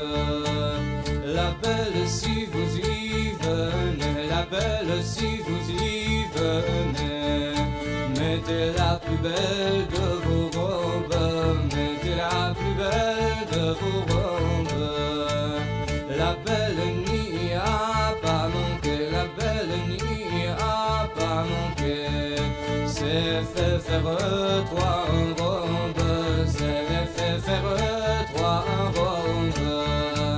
La première de satin blanc, satin blanc, l'autre de satin rouge, l'autre de satin rouge. La troisième dorée d'argent, la troisième dorée d'argent, pour montrer qu'elle est noble, pour montrer qu'elle est noble. Du plus loin qu'on l'aperçoit, du plus loin qu'on l'aperçoit, voici la mariée, voici la mariée. Je ne suis pas la mariée, je ne suis pas la mariée, je suis la délaissée, je suis la délaissée. Sitôt que la belle est entrée, sitôt que la belle est entrée, la prend par sa main blanche, la prend par sa main blanche. Je suis venu vous demander, je suis venu vous demander un petit tour de danse, un petit tour de danse.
Au premier tour qu'elle fait, la belle tombe morte, chante rossignolet.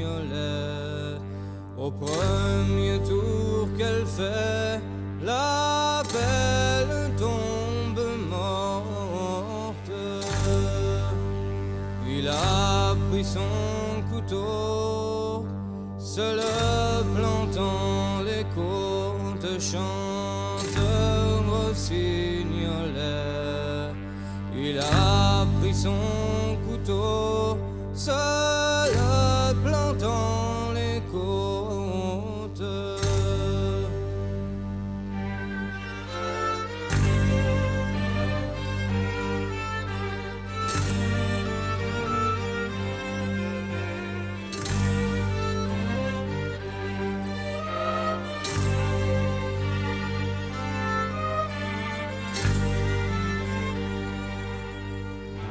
Sur la tombe du garçon, on planta une épine, chante rossignolet. Sur la tombe de la fille, on planta une olive. L'épine crut si haut qu'elle embrassa l'olive, chante rossignolet. On en tira du bois pour en faire des navires. Les gens s'en vont disant, mon Dieu, les tristes noces, chante rossignolet. Les gens s'en vont disant, mon Dieu, les tristes noces.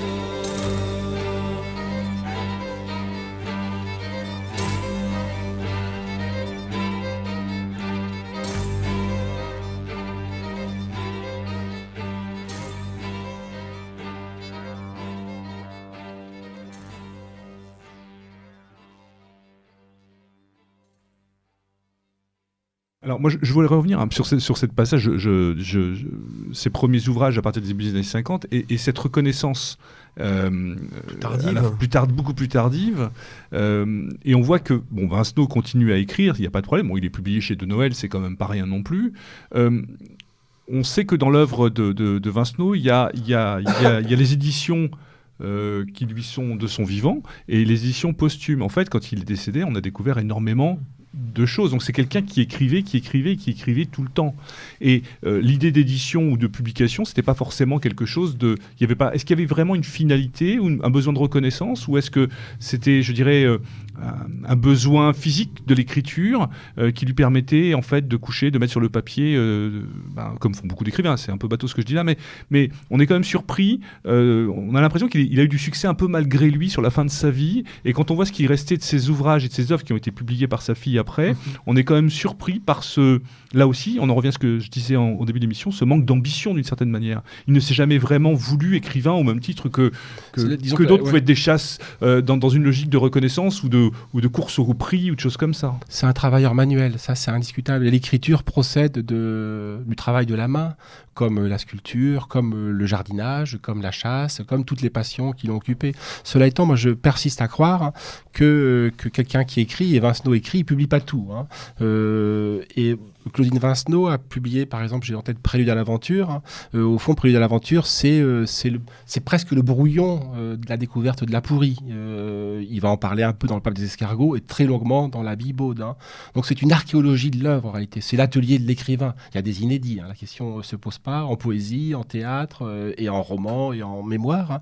Mais je persiste à croire, et il me semble que l'avoir entendu de la bouche de sa fille, que ça a été une source de frustration. Non, parce qu'il était comblé familialement. Il était comblé par l'amour de son pays et son inscription dans ce temps immémorial. Donc ça compensait beaucoup de choses. Mais malgré tout, la non-reconnaissance de la société littéraire, alors qu'on a des dons d'écrivains aussi manifestes, des dons d'expression et de suggestion aussi manifestes, ne pouvait ne pas être une source de souffrance. Moi, j'y crois pas. Parallèle qu'on peut faire, pour le coup, c'est quelqu'un qu'on a évoqué il y a pas très longtemps, c'est Gris Paris.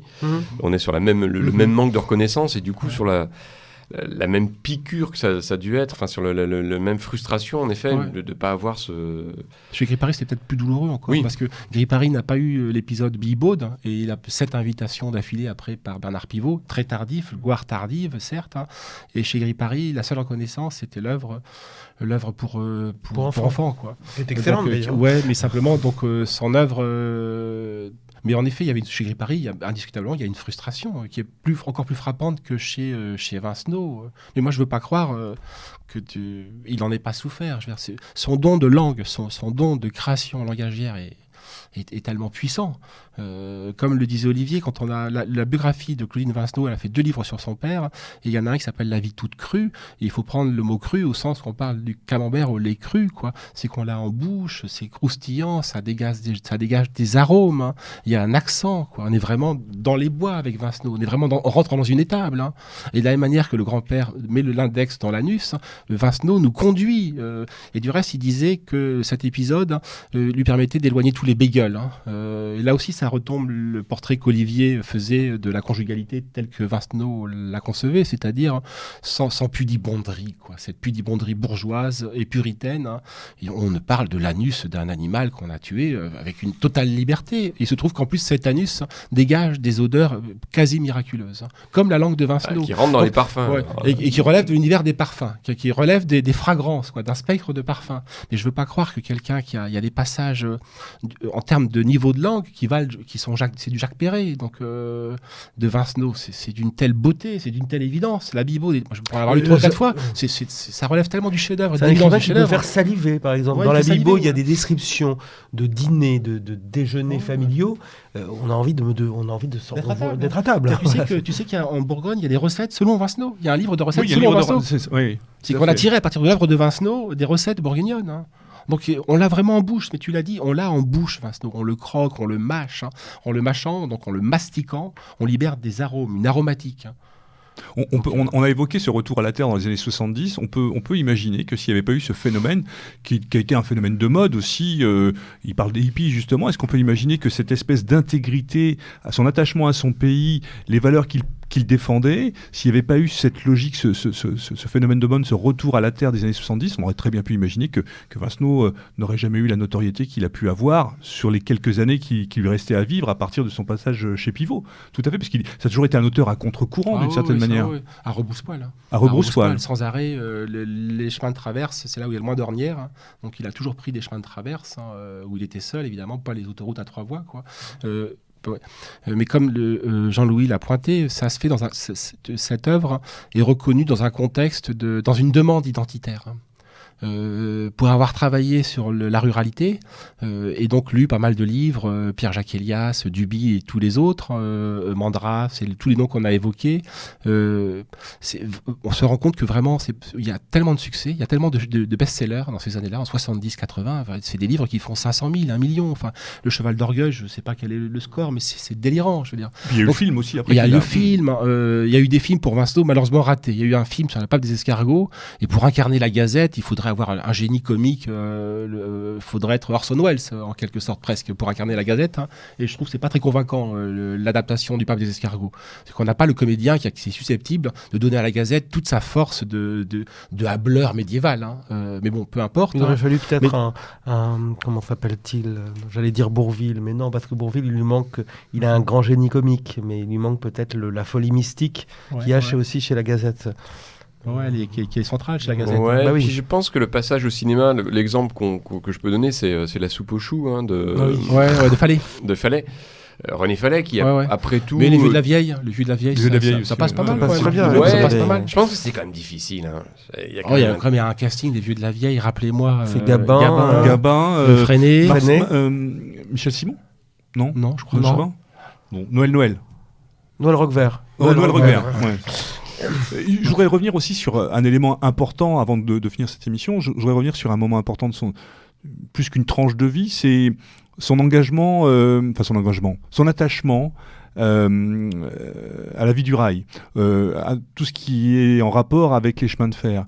On l'a vu, son grand-père, il se mettra dans je crois d'ailleurs même dans l'émission avec Jacques Chancel, la Radioscopie, il était obligé il avouait à demi-mot que ses enfants n'étaient pas rentrés, que la chaîne s'était rompue. Donc il y a quand même quelque chose d'important. Alors le 19e siècle, la mécanisation, je sais pas comment on dit, mais la mise en place de tous ces réseaux ferrés en France, c'est aussi le symbole de ce progrès, de cette industrialisation. Il n'y a pas là un paradoxe chez Vincenot ? C'est le paradoxe que je pointais, c'est qu'il y a pas mal d'éléments du progrès. Il y en a 2 en tout cas qui sont centraux et que Vincenot revendique. Hein. C'est le rail, bien sûr, et on peut dire un mot sur le rail, mais également la carabine, hein. C'est le fusil de chasse. Hein. C'est que le chasseur est pourvu, il ne chasse pas à la Sarbacane, hein. Le Tremblot, le grand-père. Hein. C'est un tireur d'exception, c'est un tireur d'élite. Hein. Donc il y a des éléments de progrès que Vincenot assume, hein, et le rail en particulier, mais c'est frappant chez les cheminots. La famille, je pour en connaître quelques-uns, parce qu'il y en a beaucoup dans l'Yonne, hein, et il y a quelques villes cheminotes, hein, c'est vraiment c'est dynastique en effet, ça se transmet de père en fils. Pour les cheminots, et puis il y a eu un héroïsme de ces premiers conducteurs de train à vapeur. Il se concevait quasiment comme une corporation avec des solidarités quasiment de type médiéval. Même au sein de la SNCF, moi j'ai un grand-père. Et il se mélangeait pas. Et il se mélangeait pas. Il y avait des rites. Ne mélangeait pas avec un des drames de Vincenot. Moi je trouve, alors les auditeurs seront enchantés, c'est que Olivier et moi on a des chefs-d'œuvre de Vincenot qui parfois convergent, parfois divergent. Hein.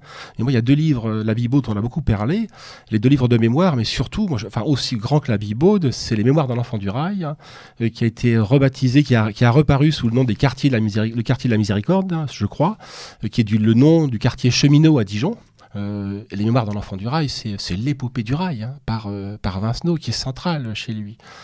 C'est aussi cette dimension qui est moins mise en avant par nous, puisque, pour ce qui me concerne, je suis pas enfant de la SNCF, je suis pas cheminot, quoi. Donc, j'ai pas cette mystique du rail. Hein. Mais c'est frappant quand on voit des cheminots, vivant dans le fin fond de la Bourgogne, où on a des problèmes grâce à Macron, on a plus de trains. Des bus. Donc, on a des bus. Hein. donc évidemment, on manifeste, on se plaint, on écrit, donc on s'intéresse à l'univers du rail, on rencontre des cheminots. Mais c'est sidérant. En effet, on est dans l'univers de la corporation. Oui. Et ce qui est marrant, c'est que par ailleurs, on prend justement les villes cheminotes du nord de la Bourgogne. Je pense à La Roche-Migène. Migène, c'est vrai que c'est des villes qui, par ailleurs, vues de l'extérieur, font triste. Mais elles ont été tellement bombardées. Migène a été bombardée. C'est un nœud ferroviaire qui a été bombardé. Oui, non, c'est vrai. C'est ouais. Migène, pour l'anecdote, Migène, c'est le drame de Migène. Hein. C'est que la ville basse, au fond, qui est la ville cheminote, hein, c'est une ville de cheminots, mais à la retraite. Hein. Ah. Et tous ces gens-là votent Front National. Hein. Et après, il y a le Migène du haut. C'est sympathique, ça. Il y a le Migène du haut. Mais ils sont retraités. Ils sont retraités. Ils ne représentent pas l'avenir. Hein. Et l'avenir est plutôt sur le haut Migène, hein, donc ancienne ville communiste, hein, où le Front National a atteint des niveaux vertigineux, quoi. Il y a une immigration musulmane très conséquente, hein, avec beaucoup de conversions. Et c'est pas les vieux qui se convertissent, hein. C'est plutôt les jeunes filles, malheureusement. Migène est un désastre de la France de Christophe Guilluy, vraiment un désastre, Migène. Bombardée par les Anglo-Américains, détruite, reconstruite. Hein. Et maintenant de nouveau enclavée à cause de l'abandon des liaisons ferroviaires régulières. Ouais. Ce qui est assez incroyable quand même. Quelle est la réception, quelle réception on peut imaginer aujourd'hui parce que là, on fait une émission. Globalement, c'est un auteur qu'on aime, qui nous parle. Dans quelle mesure est-ce qu'il peut encore parler aujourd'hui et dans les années à venir ? Moi, je pense que c'est d'abord, on l'a dit, un grand initiateur, Vincenot. Moi, quand j'ai lu pour la première fois la Bille-Beaune, on a tous des ancêtres paysans. Quand on est français, on a tous des ancêtres bretons, basques, alsaciens, bourguignons, etc. Et on a quelques ancêtres qui nous ont évoqué cette vie paysanne. Mais malheureusement, il y a eu une rupture de fait, puisqu'on a été exilés, beaucoup d'entre nous sommes des urbains. Moi, je suis un Parisien depuis 92, donc ce lien avec la nature et la campagne, je l'ai perdu depuis longtemps, sinon pendant les périodes de vacances. Mais quand j'ai lu l'œuvre de Vincenot, c'est l'incroyable monde qu'il m'a révélé, l'incroyable somme, l'incroyable civilisation qu'il m'a révélé. J'ai découvert avec Vincenot, avec Ramu aussi, mais Ramu est différent, avec Vincenot la civilisation, une civilisation, quelqu'un qui a transmis les vertus, les savoir-faire d'une civilisation dans une langue qu'il faut découvrir. On a fait quelques citations.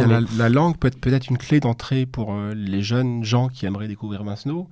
C'est une langue d'une verdeur. Hein, on n'est pas du tout. Il n'y a qu'un Perret, qu'un Audiard, que des gens de cet acabit-là, de ce niveau-là, qui ont cette langue aussi colorée, aussi riche. Hein. Donc la langue peut être et la Bille-Beaune, c'est frappant. La Bille-Beaune est tellement magistralement écrite. Hein. Et peut-être que Vincenot est susceptible de nous réinsérer, de nous réinsérer dans une histoire, dans le temps long d'une histoire dont le fil a été interrompu. Mais je le redis, il n'est pas dit que les temps qui viennent, tu évoquais ou nous évoquions la Grèce, hein, il n'est pas dit qu'il y a un effondrement des villes. Rappelez-moi cet auteur qui a écrit La chute des villes. Hein. Je ne l'ai plus en tête, mais peu importe. Hein. Mike Davis, non Mike Davis, non. Mais bon, peu importe. Hein. Mike. Ouais. Oui, Mike. Il a surtout travaillé sur Los Angeles. Mais Mike Davis a fait des livres mémorables, parce que c'est un sociologue marxiste américain, entre autres Le Stade du bail du capitalisme, et puis La City of Quartz de Los Angeles. Mais un auteur français, un romancier, mais pas de premier plan, mais j'ai plus le nom en tête. Hein. Mais peu importe. Hein. Mais oui, Vincenot, il rappelle que nous sommes les fils de nos pères et le fil d'une histoire commune, hein, dans laquelle il nous réinsère. Hein. On a peut-être trop insisté, ou j'ai peut-être trop insisté sur le côté ethnographique, ou le côté conservatoire, en fait, conservatoire de traditions disparues, quoi. Mais pour lui, c'est des traditions vivantes, hein, qu'il aspire à transmettre. Et Olivier parlait d'un livre qui est Le Maître des Abeilles, hein, qui était une trilogie, un cycle qu'il n'a pas pu achever. Et dans Le Maître des Abeilles, peut-être que Olivier en parlait. C'est un retour à la terre d'un jeune drogué. Il augure ce que peut être le monde de demain. Voilà. Oui, alors le Maître des Abeilles, c'est au fond sur l'histoire d'un père dont la maison de vacances est en train de s'effondrer. Il l'apprend. Son fils est drogué. Décrit une famille déchirée par la modernité et qui va retourner à la campagne, dans sa ville, le village de ses ancêtres, et qui va découvrir un initiateur, un apiculteur, qui va l'initier à la terre, hein, à ses mystères et à la civilisation. En fait, il va redécouvrir sa civilisation paysanne. Et c'est en effet un grand livre sur le retour à la terre, sans le côté péjoratif de ce terme-là, trop galvaudé aujourd'hui. Peut-être aussi une autre dimension, j'y pense là, ayant l'occasion de faire des formations, j'ai la cinquantaine, avec des jeunes gens qui ont 20 ans, et ça me frappe toujours de voir à quel point c'est une génération post-apocalyptique, hein, ce qui n'était pas le cas de la mienne. Hein. Moi, je suis né en 68, hein. Et là, je fais des formations, donc Donc je les vois, et les questions, des formations sur l'identité, sur le localisme, etc. Et souvent, il y a des questions autour du survivalisme. Il y a une adhésion à l'univers mental du survivalisme. Pour ma génération, c'est un tout petit peu étrange. Pour autant... Il y a un gros effet de mode aussi autour de ça. Mais je pense que c'est dans un contexte pour ça. Oui, l'idée que l'apocalypse a déjà eu lieu. L'apocalypse migratoire a déjà eu lieu. L'apocalypse technologique a déjà eu lieu. On est déjà dans le monde d'après. Simplement, on ne le sait pas encore. En tout cas, c'est le sentiment que j'ai après de jeunes qui sont militants et engagés, investis en politique. Et chez Vincenot, en préparant l'émission, j'y pensais. Je dis pas que c'est la porte d'entrée principale chez Vincenot, mais il y a un Vincenot survivaliste. C'est indiscutable. Le Vincenot de la Pourrie Vincenot. On peut à la fois faire une critique de l'utopie, mais je rappelle souvent le livre de Dumont, de René Dumont, qui est le père fondateur de l'écologie politique en France. Et il avait fait un livre qui s'appelait « L'utopie ou la mort ». C'est que peut-être viendra un temps prochain où le monde post-apocalyptique qu'on aura créé, il n'y aura que l'utopie. Donc ma critique de l'utopie sera invalidée. Je veux dire par là, il est possible que l'utopie vincenotienne, donc l'utopie, je le redis, la romassonade, dans la Pourrie, l'agriculture vivrière, l'autonomie, l'autarcie, loin du chaos urbain, loin du chaos mondial. Donc on est vraiment dans une configuration survivaliste quand Vincenot se réfugie à la Pourrie. C'est une base autonome durable. C'est une base autonome. Voilà. Et ça peut être peut-être que ça peut être une porte d'accès pour le Maître des Abeilles de ce point de vue-là est un livre survivaliste en quelque sorte, puisque c'est le retour d'un homme qui va, je vais pas refaire ce que j'ai dit tout à l'heure, mais il va réapprendre, se réapproprier, voilà, c'est le mot que je cherchais, ses savoir-faire, et qui va se désurbaniser pour pouvoir redevenir un homme autonome en quelque sorte. Et ce que nous sommes pour la plupart plus beaucoup. Pour faire mon singe savant, c'est le fameux entretien de Heidegger au Spiegel sur, il est tellement connu que la référence un peu pompeuse académique s'estompe. C'est que seule une religion nous sauvera. Seul un Dieu peut nous sauver. Seul un Dieu peut nous sauver du désert que nous avons, de ce dépeuplement. On a dépeuplé. Et il me semble que Vincenot nous réinsère, réenchante, réhabite, nous apprend à habiter. Désormais, on campe. Avec des créatures de transit. Pour reprendre l'image de Juvin qui divise le monde entre indigènes et colons, nous sommes des colons. Au fond, nous avons colonisé la Terre, nous allons la sécher, la détruire, et après on ira sur Mars. Et comme les colons, après, on va jeter, et toujours pour faire le singe savant. La France est un hôtel, comme disait Jacques Attali. Et Houellebecq, que certains ont tendance à défendre, Houellebecq a également considère, pas dans le cartel de territoire, mais avant, que la France était qu'un hôtel de passage, très confortable, et un pays dévolu au tourisme, qui est dans un prolongement de la manière dont Hitler voyait la France. Il y a un texte de Husserl qui s'appelle « La Terre ne se meut pas », et Husserl révoque l'hypothèse copernicienne. Je fais un peu le singe savant, mais c'est simplement pour montrer où Husserl va en venir. C'est que dit qu'on n'a qu'un astre. Husserl dit qu'on n'a qu'un astre d'origine. On n'a qu'une Terre, on n'a pas deux terres, on n'a pas une Terre de substitution. Or, le progrès technologique... les voitures Tesla, etc., le voyage sur Mars, nous fait croire qu'on a des terres de rechange, on a des ailleurs de rechange. Il n'y a pas d'ailleurs de rechange. Et l'œuvre, il y a vraiment un fil conducteur. Il n'est pas philosophe, Vincenot, où sa philosophie est existentielle et incarnée, elle est concrète, sa philosophie, donc elle n'est pas verbeuse, il n'y a pas de système. Mais il y a une dimension heideggerienne aussi chez Vincenot. C'est qu'il nous apprend ou réapprend à habiter l'astre d'origine. Il n'y en a pas d'autre.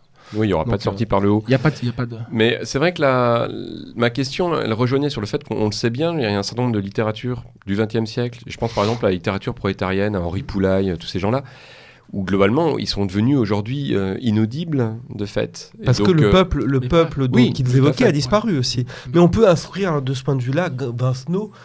Moi, je pense aussi évidemment à Péguy, dans un autre genre, même si Péguy, parfois, au Péguy du Victor-Marie Contugo, quand il parle de ses ancêtres paysans, on peut parler d'un auteur d'ailleurs qui va bientôt fêter son 100e anniversaire, mais que j'engage nos auditeurs à lire, qui est le merveilleux Claude Seignol, qui a fait un travail extraordinaire de folkloriste, qui a écrit des nouvelles fantastiques, qui a été à la fois d'imagination, mais aussi où il réécrivait en quelque sorte les contes que lui avaient racontés les derniers vieux, puisqu'il fait ce travail de folkloriste dans les années 50 et 60. Claude Seignol, il s'inscrit aussi dans cette tradition qu'incarne parfaitement, en l'occurrence Vincenot.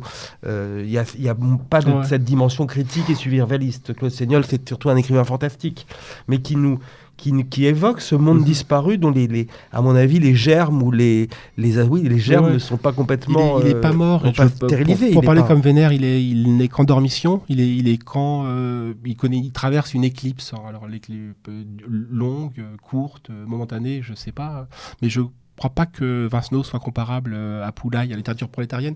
Je le redis, le niveau de langue est d'une telle richesse, et il est susceptible de répondre à la demande identitaire, de réinscription dans une histoire commune, que tu pointais dans les années 70, les Français veulent retrouver leurs racines, leur arbre généalogique, etc. Il est susceptible de répondre à cette demande identitaire. De ce point de vue-là, il est un accès, c'est d'une facilité. J'avais fait un texte dans le Spectacle du Monde où je disais, il y a plusieurs manières de rentrer en Bourgogne. Soit vous prenez l'autoroute à 6, c'est super, etc. C'est très rapide. Voie fluviale, donc tourisme lent, slow tourisme. Il y a le canal du Nivernais qui est d'une beauté, le canal de Bourgogne, mais du Nivernais qui est d'une beauté, quoi. Mais le meilleur moyen, c'est Vincenot. Donc rentrer dans l'identité bourguignonne, c'est Vincenot. Et sans quitter sa chambre du 16e arrondissement ou j'en sais rien, de Issy-les-Moulineaux, quoi. Donc je crois qu'il est susceptible vraiment de parler au cœur des lecteurs. Au cœur et aux tripes aussi. Non, mais j'espère. Et peut-être assister aussi, parce qu'on a parlé de choses là très très très sérieuses, de rappeler aussi que tout est écrit avec énormément d'humour, de drôlerie.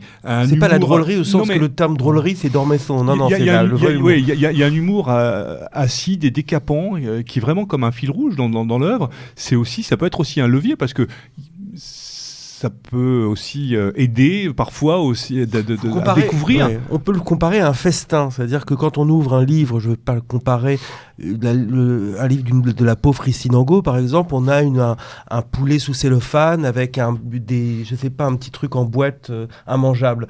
Chez Vincenot, on a tous les fromages de la création, on a des viandes en sauce, on a du sanglier rôti, on a du vin, du gros. C'est les bacchanales. À la fois, c'est des bacchanales, c'est le festin, c'est Byzance. C'est un banquet.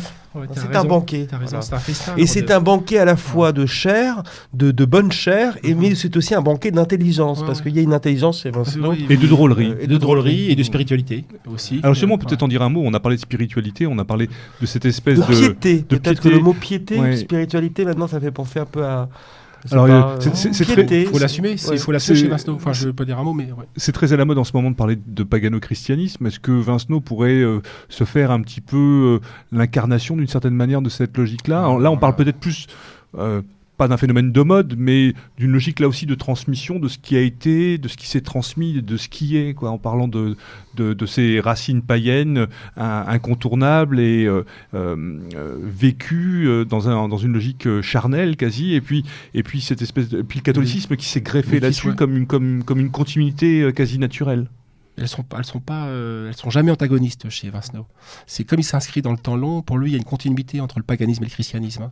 Dans Je fus un saint, c'est une célébration. Oui, mais c'est le christianisme médiéval. Non, il aime le Christ des évangiles. Il adore Jésus, il tutoie Jésus. Il parle de Jésus, mon gars. C'est mon gars préféré, c'est Jésus. Il dit avec son accent, il faut l'imaginer, mon gars préféré avec les R qui roulent. Hein. Mon gars préféré, c'est Jésus. Et ça n'interdit pas la défense d'un Christ évangélique. Hein. Donc juste que le Christ du sermon sur la montagne, hein, donc des béatitudes. Hein. Ce Christ-là n'exclut pas l'attachement au celtisme, au druidisme. C'est qu'il a le culte de la vouivre. La vouivre, c'est un personnage légendaire qui est une femme entourée de serpents, dont le désir aspire les hommes, quoi, qui est plutôt une divinité jurassienne, franc-comtoise, hein, mais qu'on retrouve jusqu'en Bourgogne. Et au Mont-Beuvray, il y a une vouivre. Il y a la vouivre, W, on l'écrit pas avec le V comme Marcel Aimé, la vouivre, W au Mont-Beuvray, il y a une vouivre dans un bloc de granit, hein, dans un bloc de granit qui terrorisait les pèlerins au Moyen-Âge. Hein. Et la vouivre n'interdit pas l'adoration du Christ. Hein. Il y a vraiment une continuité. Lui, il pense sincèrement que les druides, hein,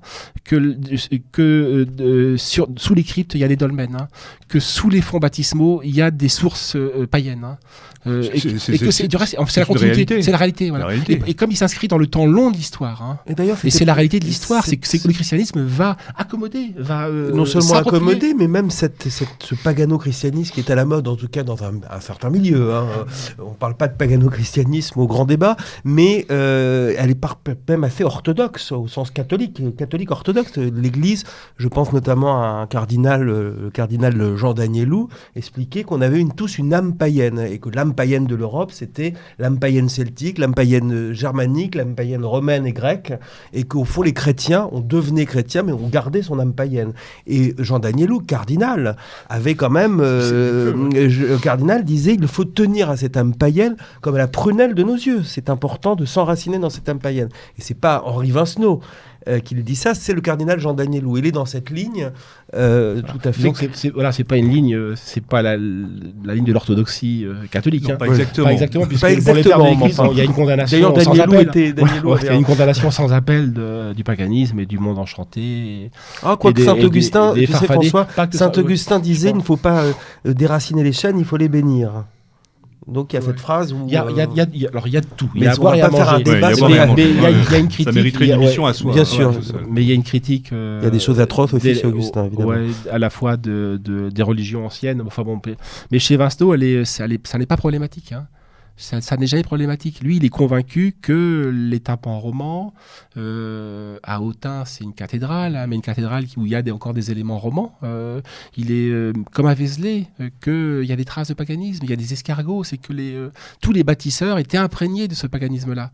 Donc, ils ont semé des petits cailloux, quoi, pour rappeler. Il y a aussi parfois des critiques de l'Église et d'un certain universalisme chrétien chez Vincenot. Je pense notamment dans la Biode. Il n'est pas clérical, etc. Mais pour autant, Jésus est un compagnon de voyage pour lui. Ouais.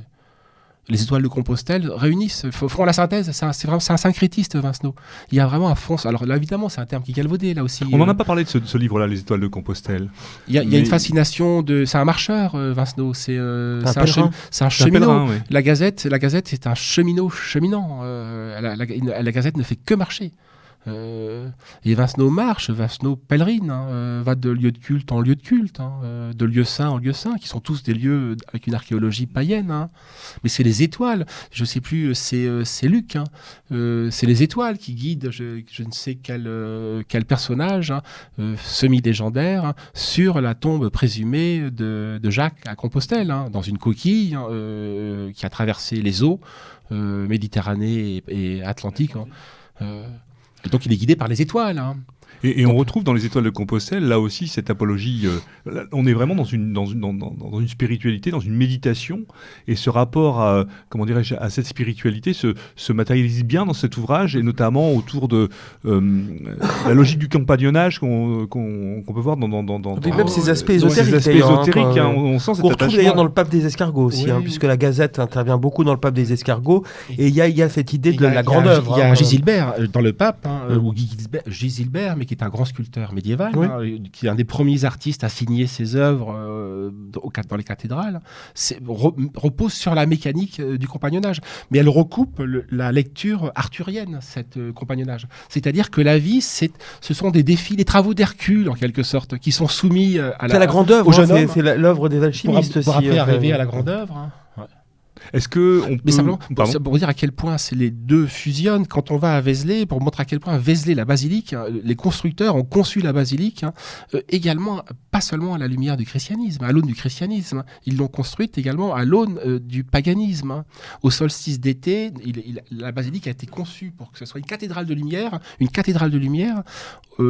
à l'heure dite, au jour dit du solstice d'été, pour que la lumière pénètre dans la cathédrale et tombe à la verticale sur le pavement, sur le dallage. C'est somptueux. Alors, il y a beaucoup de cas comme ça.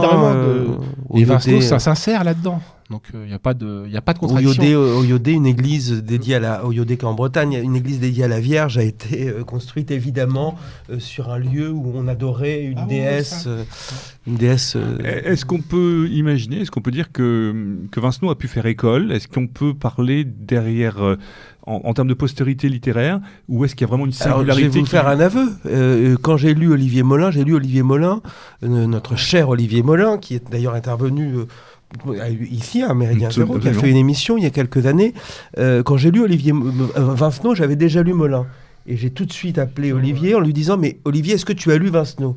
et Olivier Molin n'avait pas lu Vincenot. Et ça m'a énormément étonné. S'il y a quelqu'un qui est un héritier aujourd'hui de Vincenot, notamment dans ses derniers romans, c'est Olivier Molin. Donc, Les Lumières du ciel, Le bocage à la nage, évidemment. On retrouve ce goût qu'il y a chez Vincenot aussi pour les personnages marginaux mais illuminés. Monde grouillant, de mysticisme et d'enracinement. Dans le terroir, oui, tout à fait. Ouais. Ouais.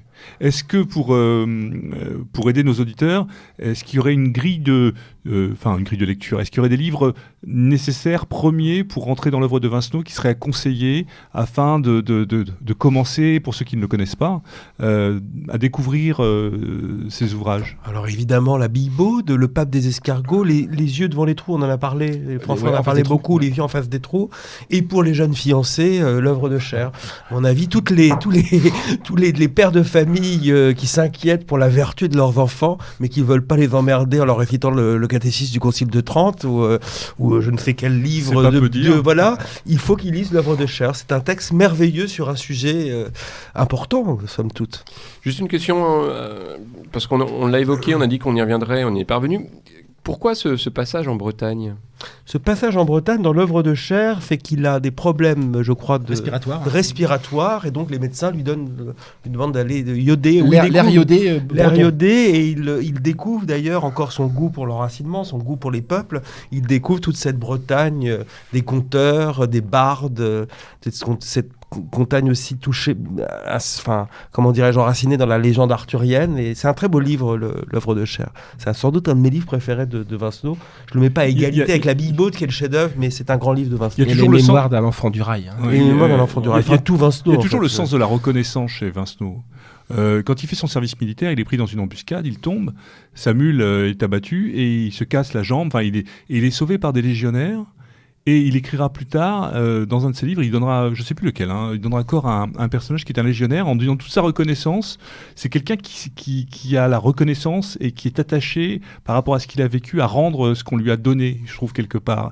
Cette espèce de richesse qui fait que... on parlait d'humanisme, mais c'est un peu ça chez Vincenot aussi. C'est la charpente et le socle de l'ancien monde. Cette idée de reconnaissance et gratitude, du don et du contre-don, de l'idée que nous sommes débiteurs, on est débiteurs éternels. C'est une valeur chrétienne quelque part. Oui, mais que Marcel Mauss a montré dans les travaux ethnographiques, elle est universelle. Simplement, la modernité a tendance à l'occulter, à l'effacer, à la renvoyer à la marge, à la périphérie. Elle survit dans les mondes domestiques, cela étant, dans le monde conjugal et le monde familial, le don et le contre-don perdurent, mais il n'est pas dit que justement les processus de destruction que nous avons enclenchés avec un monde rationnel, technique ou technicien, techniciste, ces mondes-là, leur durée de vie est comptée, la question de la durabilité de ces mondes-là se pose, donc il faudra revenir à ce genre d'économie. Donc là aussi, peut-être que Vincenot a quelque chose à nous dire. Pour lui, la charité n'est pas technicienne, comme disaient les gens de la Jacques, en l'occurrence, c'est pas... Voilà. Bien, messieurs. Alors, est-ce que je pourrais, puisque nous parlions d'Olivier Molin, faire une annonce ? Alors, mais j'allais la faire, justement. Alors, on s'est même pas concerté là-dessus. On parle peut-être de la même chose, enfin, je le pense. Le temps de retrouver mes petits papiers, en quelque sorte. Il y aura le jeudi 20 avril 2017. Voilà, c'est ce que je voulais dire. Une soirée pour saluer Pierre Signac, tel est son nom. Grand roman de noir. Je peux peut-être nous le présenter. Créateur très rapidement, parce que l'œuvre de Pierre Signac est très complexe. C'est l'homme qui fait en fait la médiation entre la tradition du premier roman noir français d'après-guerre, des gens comme Simonin ou André Héléna, et avec le néopolar, avec un esprit à la fois policier, ça tient à la fois du monde de Marcel Aimé et de Simenon, mais en réenchanté par la fantaisie, un goût pour l'absurde et le fantastique, puisque Signac était aussi un lecteur d'Hoffmann et de Villiers-de-l'Adam.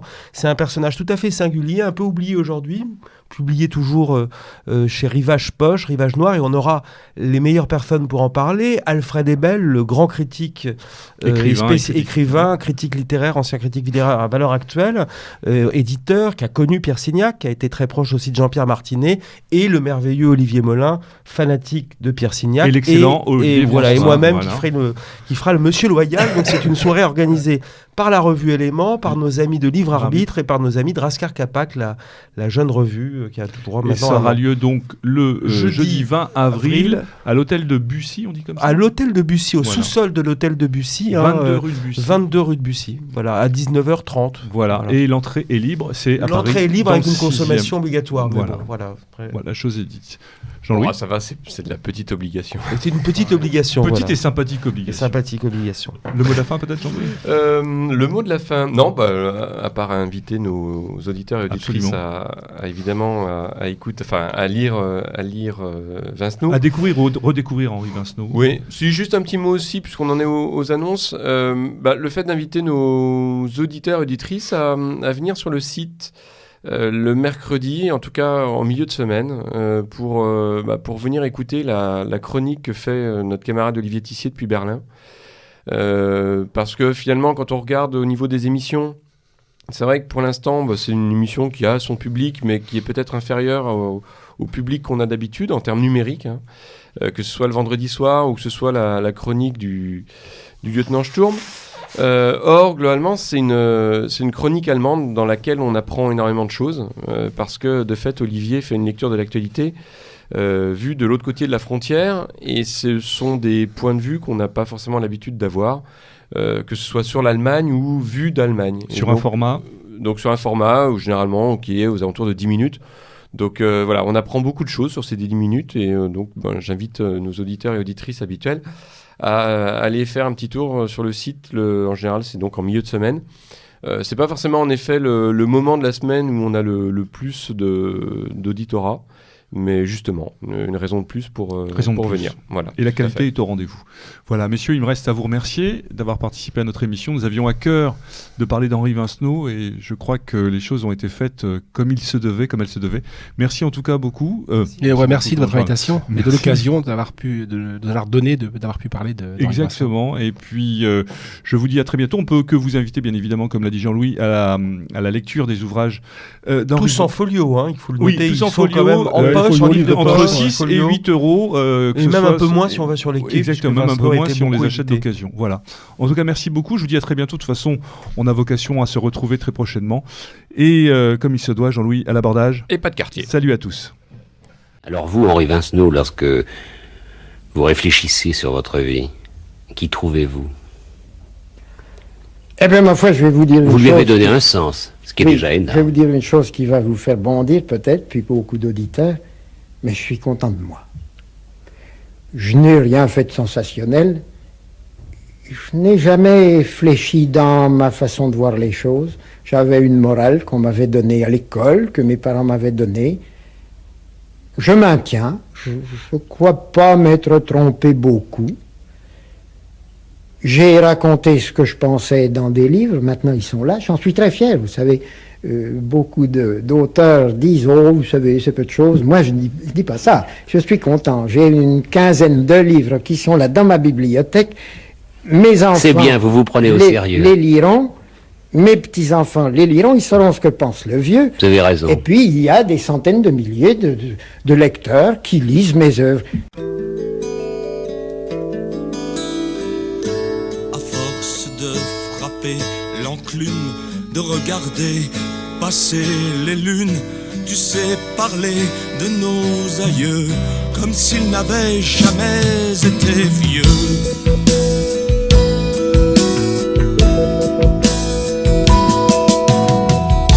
La cheminée s'étonne encore, la charrue ne s'essouffle plus. Tu ressembles à ces chercheurs d'or qui auraient un secret de plus.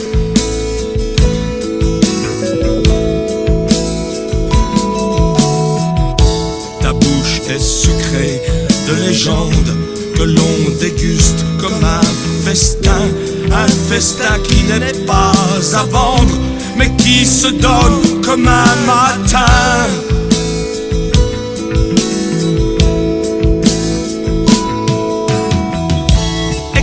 L'hiver trompe l'automne, se prenant pour un faux printemps.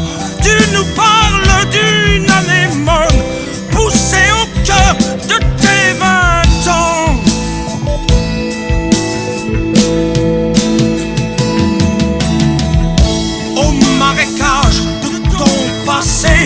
j'irai offrir mes pieds honteux. J'auréolerai de tes années celles qui feront de moi un vieux.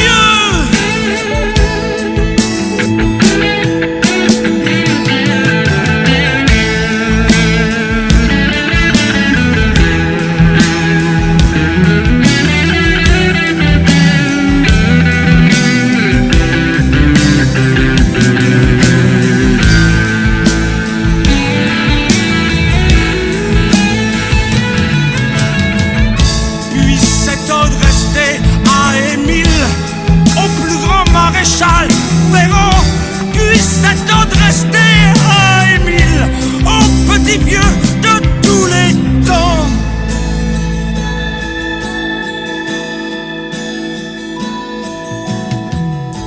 Quand la machine ne tourne plus, que l'heure du glas approche, on se chante un tout petit vin, on se boit un dernier refrain.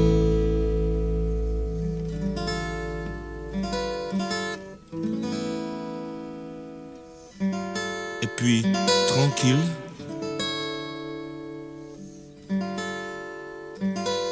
on peut partir torcher le cul au firmament.